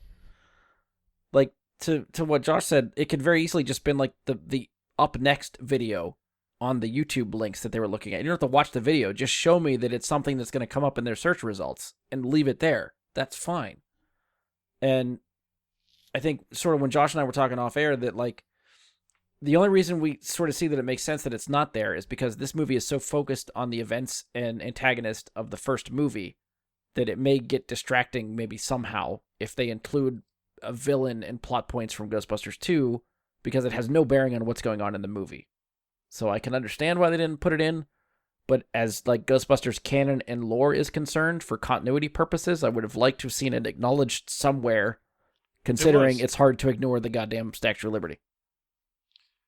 Did we miss it? Where was it? Just not in the ways that you were speaking of. Okay. All right, hit us. They Ray was not established as having his occult bookshop until Ghostbusters 2. Fair. Oh, And okay. you see him talking to McKenna Grace from his occult bookshop. Sure. But I also feel like that's small potatoes considering they're ignoring the world-ending event that would have happened. Yes, during they that are movie. ignoring the world-ending event, but it's not like they're not having callbacks to things that happened in Ghostbusters 2. Okay. Fair. Yeah. So they're not saying fuck that, it doesn't exist. Sure. They're just not hitting the very big things that happened in it, probably because like what you said, it could cause confusion as to like what is actually happening in the movie at that Right. time. Yeah, I guess just So- from my perspective, I feel like as soon as they mentioned like, hey, these are the group of guys that blew the building up in downtown New York and blew the roof off to save the world, how is the next sentence not, oh, and they also walked the Statue of Liberty down the street to break into a museum and also save the world and then move on? But I digress. And yeah, those are So both valid. I can't. What's it called when you sort of like walk back things that happened Retcon. in previous retcon? Yeah. So I've talked to people who said that like this movie sort of retcons number 2, and like I feel like I wouldn't go that far. It wasn't retconned at all. It was just mostly ignored. Yeah, I guess Agreed. omission isn't like, So we're not that's- thinking it doesn't exist. We're thinking they just deliberately Right. left out And they details. They didn't fully omit it because I feel like what I said, like Ray's occult books, Yeah. like wouldn't exist if not for Ghostbusters 2. Yeah. Excellent point. And just to probably try to prevent any sort of confusion as to what threat was happening, they probably had to keep out, like that, all that other stuff. Yeah. And Brian brought this up to me before that like once we started down this path, as he was saying earlier, what would be the next thing that occurs in this universe, and maybe if you unfortunately just acknowledge, but if you've already emphasized threat from movie 1 is threat again in I don't even know what to call movies like this. It's not really a reboot, but it's a reboot. It's not a remake. Say it's a reboot. So if they acknowledge more strongly the actual threat from the original second one, are they putting themselves in a position where people then expect, okay, so is the sequel to the reboot going to then further the story of the other antagonist that we previously saw as well? Like, I wouldn't think that. I wouldn't care, but maybe they were worried about just the way that film media writes about things and looks for anything to create an article about that day. Maybe they didn't want to put themselves in that position of anybody even having the possible fodder for it. It sort of pigeonholes them into making the second one be about the second antagonist. Like the fourth one about the second Right. antagonist. Reminds me of the line of dialogue from Ghostbusters 2 where they're talking about Vigo and they go, well, just before his head died, death is but a door, time is but a window. I'll be back. Rock. Yeah. But then he exploded, so I don't know. Yeah. Still, like, I would love to see that the painting of the guys hanging somewhere. Like, where is that painting at right now? Oh, yeah. So they could have deliberately omitted all of the big stuff that happened from the second movie because that may be something we get in the fourth movie, which I'm hoping happens. And I think they've announced. I feel like they've talked about, like, I've happening. seen stuff talking about, like, Jason Reitman having ideas for a sequel, but that's as far as they've gone. So the best thing that I can come up with is it has something to do with the deleted scene that they show as part of the Stinger? The Stinger. Thank you. I was going to call it a kicker, and that wasn't it. The Stinger. It has to do with like the trade coin that Janine gives Egon. You think there's some significance to that? The World Fair coin. Why would they show us that if not? I feel like that was just a connective tissue to set up this, I don't know, segue to Janine. See, like, I feel like they're going to pull that string along with who Egon was actually married to, who, like, the grandmother is in the second one. Well, she knows her mom? Does she? I mean, I'm presuming that, like, she kind of said, like, Dad was a horrible father and and did a bad job and left us because he was crazy and blah blah blah. I feel like they didn't mention anything at all about the mom. They didn't, but I'm again conjecture, taking for granted that since they then didn't say, and so we had to be raised by our grandparents or we were in foster care, that they were then mostly from that point just raised by a single mom. Could be wrong since it wasn't explicitly laid out. It could go different ways. I mean, we also don't know, I guess, right now if the mom is dead or alive. Right. Well, so tell me where your mind's going, Andy. Do you think there's a logical conclusion that they're already laying the breadcrumbs for? Yes, I feel like the omission of both like the big bad in Ghostbusters 2 and the grandmother figure, like Egon's spouse or mate, if not spouse, could be entangled in what happens in maybe Ghostbusters 4. Fair. Okay.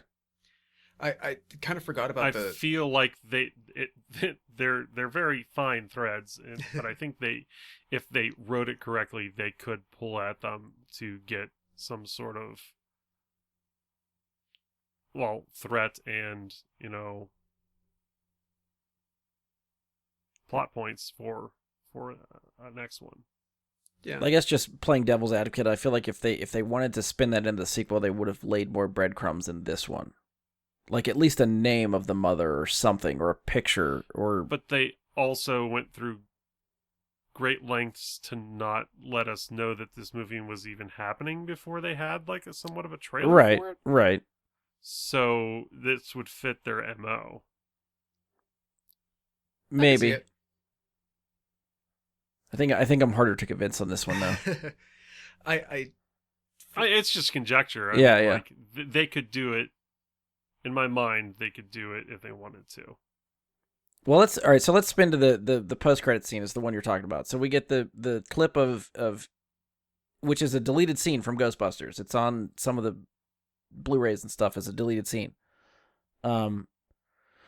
Where they're ready to go up and fight Gozer on the top of the building. Janine gives Egon a lucky coin. He tells her not to take it, or he's not going to take it because they might not be coming back, which I think is just pitch perfect deadpan delivery for Harold Ramis. Like, this is important to you. Don't give it to me because I might die, and keep it.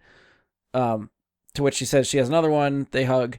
Cut to present day. Janine's holding her coin. She's talking to Winston, who has done very well for himself. And talks about, Winston seems to talk about like almost funding and keeping a legacy going of presumably the Ghostbusters, because we see as he's voicing over cut to the firehouse, which has supposedly been sold. And he wheels in Ecto-1. He mentions earlier in the movie that he was going to fix it up. And we end with a pan in the basement where we see the containment unit, which is beeping, and there's some kind of noise going on there, and then fade to black. So, presumably, if I'm going to speculate, Winston is going to fund the Ghostbusters business. Looks like based out of New York again, like they're going to open up the firehouse. I don't know what's sitting in the containment unit, but something seems to be pointing in that direction to saying this could be setting up a sequel. I mean, that's as far as I got, but what do you guys think? In my head, I expanded on it to the lengths that I've already said. To like, yeah. So I agree with all of what you just said, but in my head, like, I built it out to include like the grandmother and potentially Vigo. Well, the other thing that's kind of funny is like, the you know, Carpathian. if the Ghostbusters business kicks back up again and they start basing it on New York, and we want to follow this same cast of characters, are they going to have a time jump, or are they going to hire these kids at 15 years old and say, okay, now you're a Ghostbuster? Like, how is that going to work? I mean, his character is close. Well, what does he say? He actually lied, and he says his character is 15. He says he's 17, but he's actually 15, right? And they tell Phoebe she's 12. I mean, Phoebe's freaking smart enough already. She's one of those kids, like, give her the GED now. She can start going to college. I'm just thinking, is there some sort of like legal thing going on if you hire underage kids to then bust ghosts with an unlicensed nuclear accelerator? But if it's a, like, isn't there like some sort of a law that if it's like a family business they can work younger? Maybe, I don't know. I think there is. And if like let's throw some conjecture out there. Let's just say like Paul Rudd and the mom like get together, like let's say they get married, so they're like a family. Those two could be like the two like lead Ghostbusters, and then they would have the 4 kids as sort of like their. I mean, I'd still love the OG guys to come back. If Bill Murray doesn't want to do it, fine. We'll say Venkman's had enough. He's going back to his marketing thing. But I think Ray and Winston for sure will be in the sequel in mentor capacity. Yeah, for sure. Like, I think they need to more or less, I guess, have the role I envisioned for this movie, which is like they're in the firehouse sort of running the business, showing these kids the ropes. Whether they go out with them or not to bust goats and do the business, that's, you know, they can decide that in the story. But I do think they need to be at the firehouse working with them. At the very least, like Ray could be making new tech and stuff. I don't know that they have to be at the firehouse. I could see Ray being like the what's the book that he was always referencing? The Spirit Guide. Tobin's Spirit Guide. Yeah, Tobin's Spirit Guide. Like, he could still be at Ray's occult bookstore, you know, and just be like the research guy. Yeah. Okay. And then, you know, like Winston could be at his corporate headquarters, like being the financing guy. You know, yeah, he's like, the benefactor, and yeah, someone else is the GM. Okay, all right. Like, and then like they discover like a ghost or something that's happening. Like, hey Ray, do you know anything about anything in any of your like occult literature that could reference this? And he's like, you know what, that actually does sound familiar. Let me look it up. And I mean, don't forget, Ray does have a scientific background, right? Yeah, he is a scientist as well, so they could also, you know, actually pull technical expertise from him as well. Do you think, even if they relocate, like, I don't know if they continue with like specifically like some of these kid characters, these ones. Number one, I don't know if they automatically upend them and relocate them to New York. I could see them like maybe not sticking around shithole Wyoming or wherever they were. Right. But I don't know if they do that. But if they do, I don't know if you make the next movie. Like, you've established these kids are like 12 and 15. There's no matter of time jump you're going to get me to believe that all of a sudden McKenna Grace's character, even though she's like 16 in real life, that her character is all of a sudden like 19 years old. Yeah. So you still have to keep her at, depending on how quickly they get a sequel made, like 14 to 15, maybe, depending on what they want to do. Then, Yeah. Finn's character's on the cusp of just graduated high school or something like that, if they do that. I don't know if I would really enjoy throwing a group of teenagers into a city environment Right. and like, all right, call the Ghostbusters, and they're going out. Like, I think they could serve some other role where sometimes maybe they're not always the frontline people, but like Well, I also she's a genius, so she's doing a lot of what Egon did at the yeah. station and doing the tech research and managing the containment unit and doing all that. I don't know if I see her as the first responder anymore. Okay. I mean, the other option too is I think the video game hinted at this, and I think the comic books did the same thing, where the ghost busting becomes a franchise. Okay. So it's not just, and it's hard to tell with Bill Murray if it's something that they're gonna go with or if it's just a one-off riff from him. But he specifically tells Phoebe, "Hey, we're from the home office," which would theoretically be New York, and then they branch out, and there's different sects of ghost busting groups across the country, across the world, whatever you want to do. I guess it depends how much Winston wants to fund. But theoretically, you could have the Midwest group, you could have a West Coast group, you could have an East Coast group, and then, cover the country that way. So they could theoretically stay where they're at and just be that section of the ghost busting crew if they wanted to go that way. True. I mean, does that put them into the problem of having to establish and reintroduce a brand new team again? Which I guess they could do if they wanted to. Like, the cast could build, but I don't know how much I still think the focus needs to be on the cast of characters we've met in this movie. But I mean, like, if you wanted to add cameos for people, they could just pop in and just be like, "Oh yeah, we're from the East Coast," or we're from the New York office, or whatever you want to do. I don't know if we need to get invested as much with those characters more than a cameo role.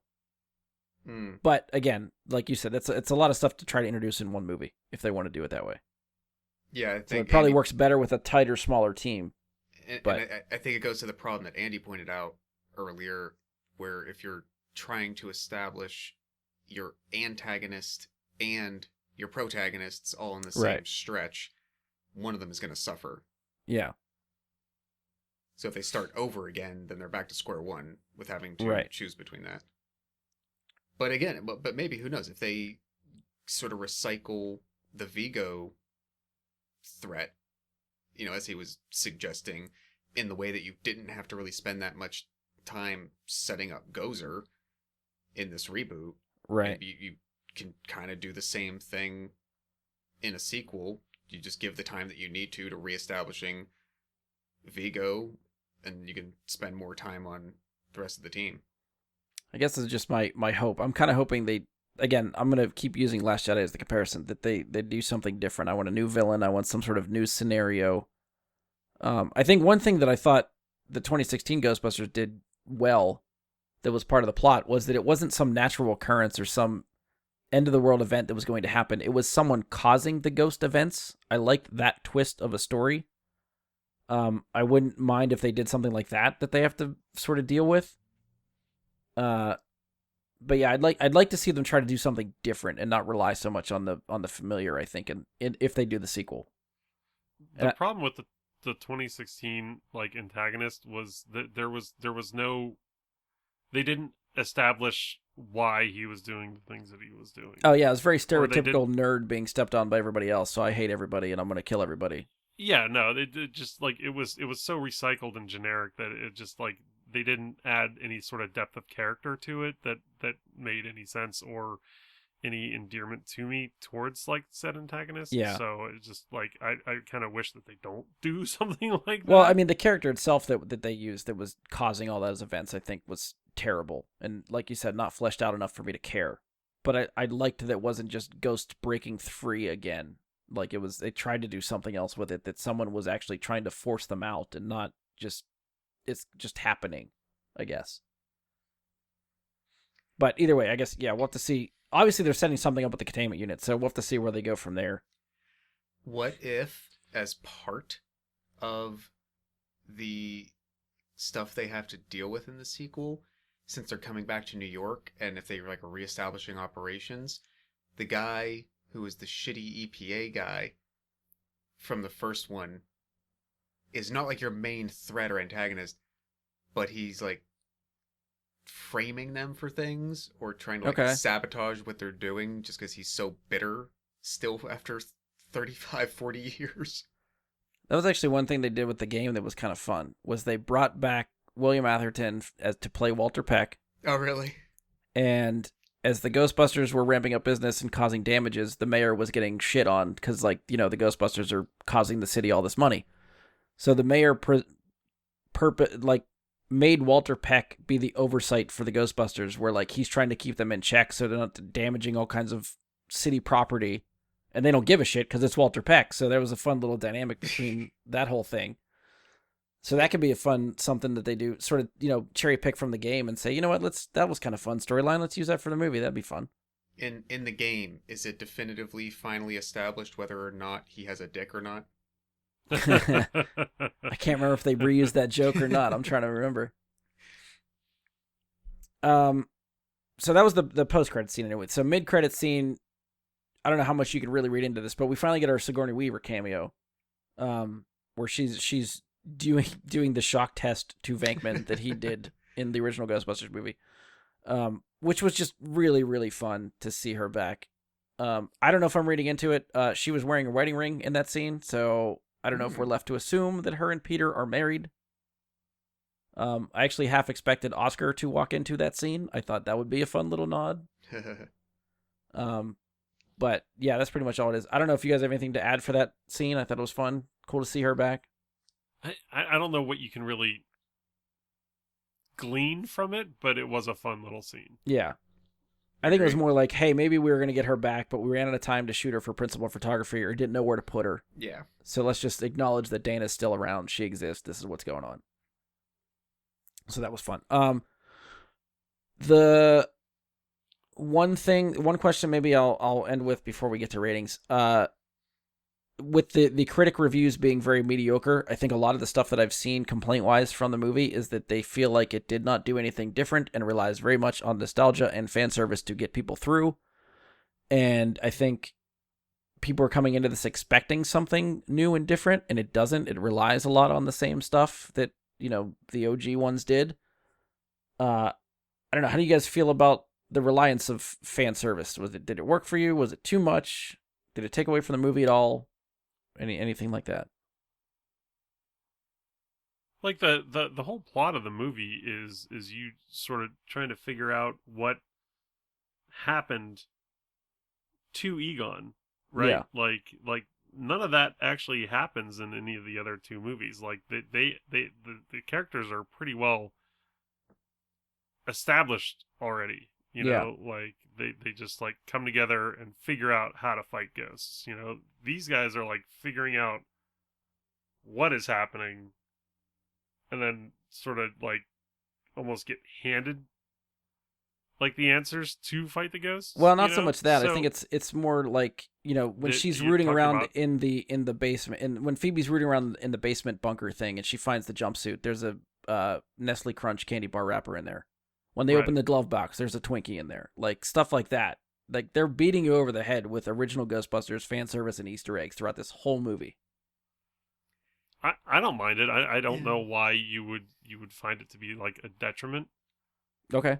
I mean, I'm with you. I agree. I love all that shit. So I am not the critic that's like, fuck this movie for not, trying to do something different and giving me everything that I've wanted. No, this is what I want. This is great.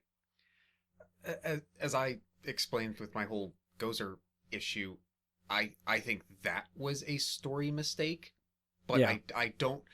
I think this movie is just as good if you take the Nestle Crunch and Twinkie moments out. That's Right. Right. To say it relies on fan service to get you through, I would disagree like 80%. There's definitely built-in moments where like as you go along, like, oh, a trap. Oh, a proton pack. Oh, the jumpsuit. Yeah. Oh, they found the car. There's the car. I get that. But like I said, I think it's the endearment to the characters of those kids, especially the brother and sister, that is really why it's easy to connect to. Yeah. I think, like I said, I think the moments that these people are bringing up makes it not even it makes it better. It enhances a few moments, but it doesn't rely on them whatsoever. Yeah. I'd agree.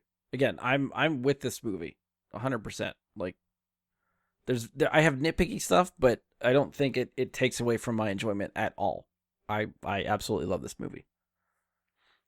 All right, so let's wrap up with ratings. Out of 10, maybe I'll give you guys a time to think about it, because Mike could not make it to this show. He did text me his rating and a little bit of why. So he is giving this movie a 7 out of 10.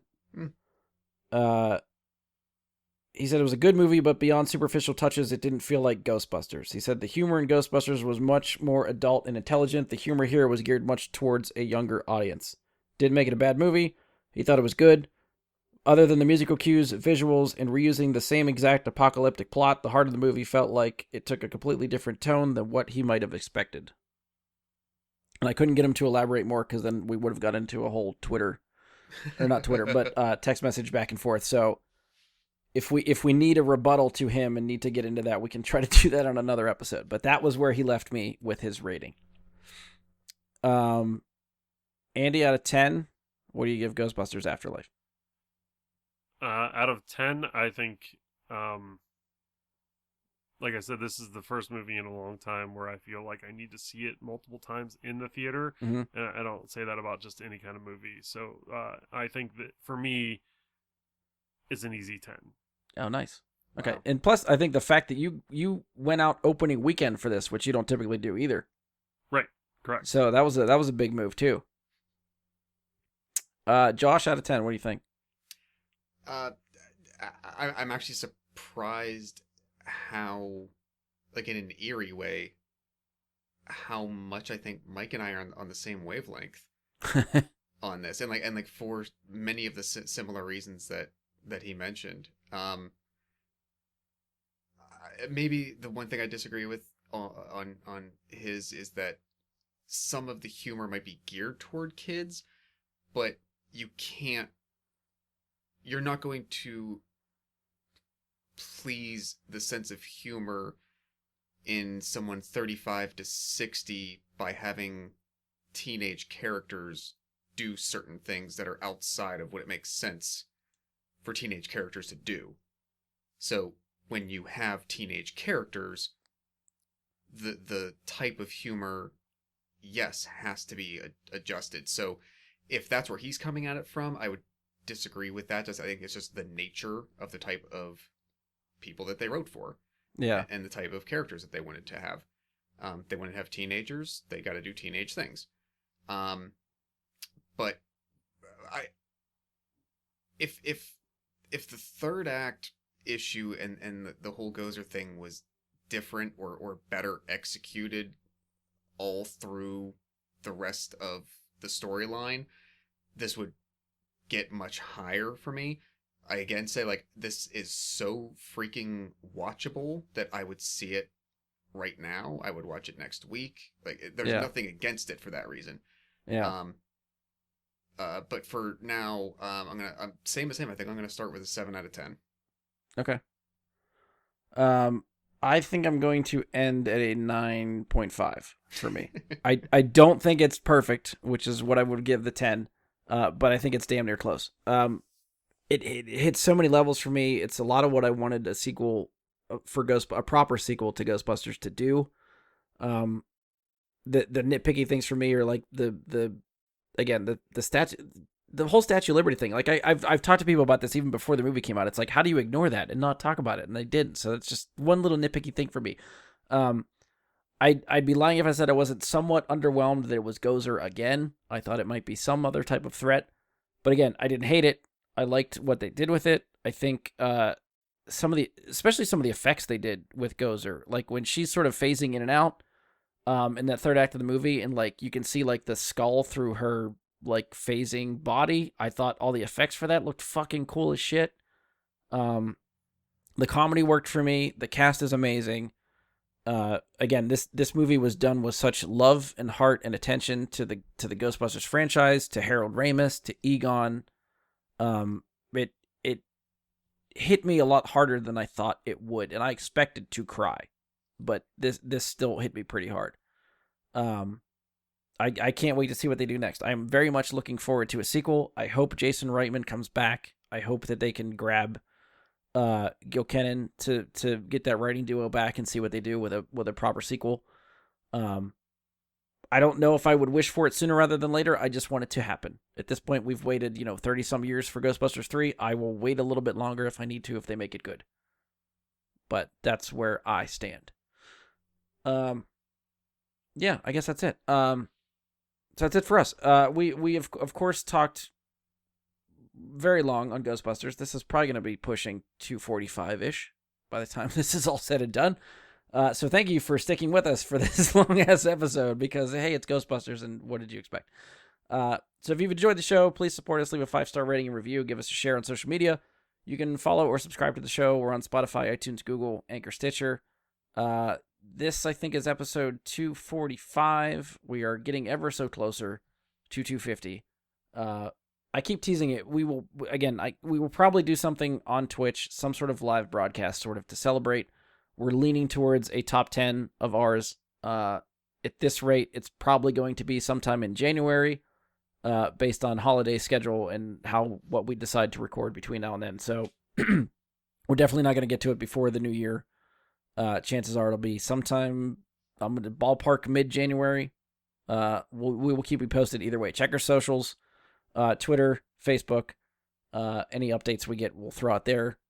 So if you want to find us on Facebook, search Bragana Super Friends. Go to facebook.com/Bragana Super Friends. You can send us questions, comments, topic suggestions there. Any updates we post, again, on the 250 will be there. Check us out on Twitter at BG Super Friends. Again, I'll try to post updates there for what we're doing. You can try to email us, bragasuperfriends@gmail.com. I won't post updates there and probably won't respond to emails, but hey, give it your best. Feel free to... If you want Brian to give you either a link or maybe a copy of the file from that episode from 5 years ago that's no longer on the feeds true. From the 2016 review, email him there. That's the only way you're going to get it. Yeah, at this point, unless I re-upload it for some reason just to fill time. But just to give the email address some traffic. That's the only way you get it. that I'll still forget to check out and look at. So your request will sit there unanswered for months before I decide to check it again. But yeah, I mean, that's always an option. I thought about doing that before too, is like some of the ones that have cycled out of rotation, like just uploading it again and just saying re-upload. But, a lot of the stuff we do is, at least I try to have it somewhat be topical. So to put up a movie review from like 5 years ago, I don't know if that's going to fly as much, but I mean, we are doing a rewind theater watching really old movies. So. But those are recent recordings and viewings, as opposed to just as a rewind theater uploading our review from 5 years ago and saying this is what we did and just slapping rewind theater on it, which I guess I could do if we hit any of the same movies. Yeah, I mean, at least in this case, like, it would have definitely been germane. It would have made sense as to why you were doing it. But true. Yeah, I take your point. Yeah, and we didn't actually do an episode last week, so I probably should have did that just to preface. Just be like, hey, this is what we thought about the movie back then. Here's what we think about the new one. Well, speaking of rewind and maybe a gap between now and that 250th episode, what might we have in between over the next couple of weeks? I presume one of those will probably be a Spider-Man review after that. Yeah, Far From Home's going to have to fit in there somewhere.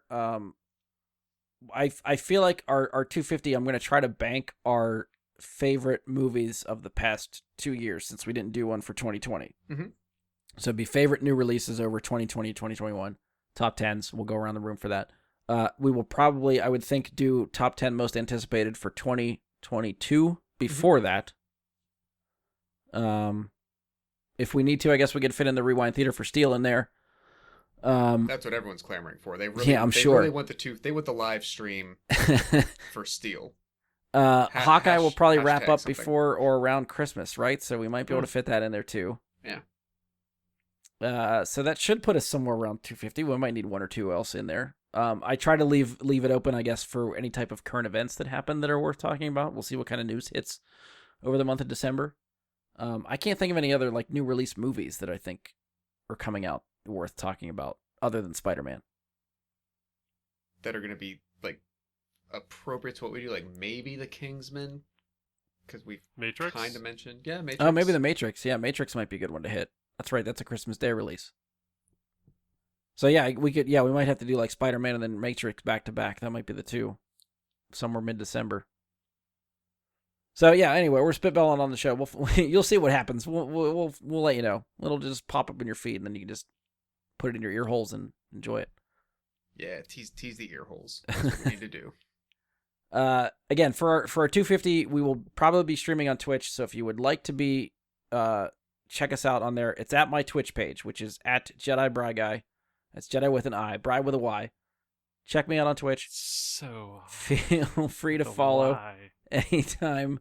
I go. Sometimes I play games, so if you want to watch me play some games and stuff too, you can check me out there. But that's where we will broadcast live whenever we do the live recording. Other than that, that's it for us. On behalf of Andy, Josh, and myself, thank you for listening, and we'll talk to you next time. Listen, do you smell that?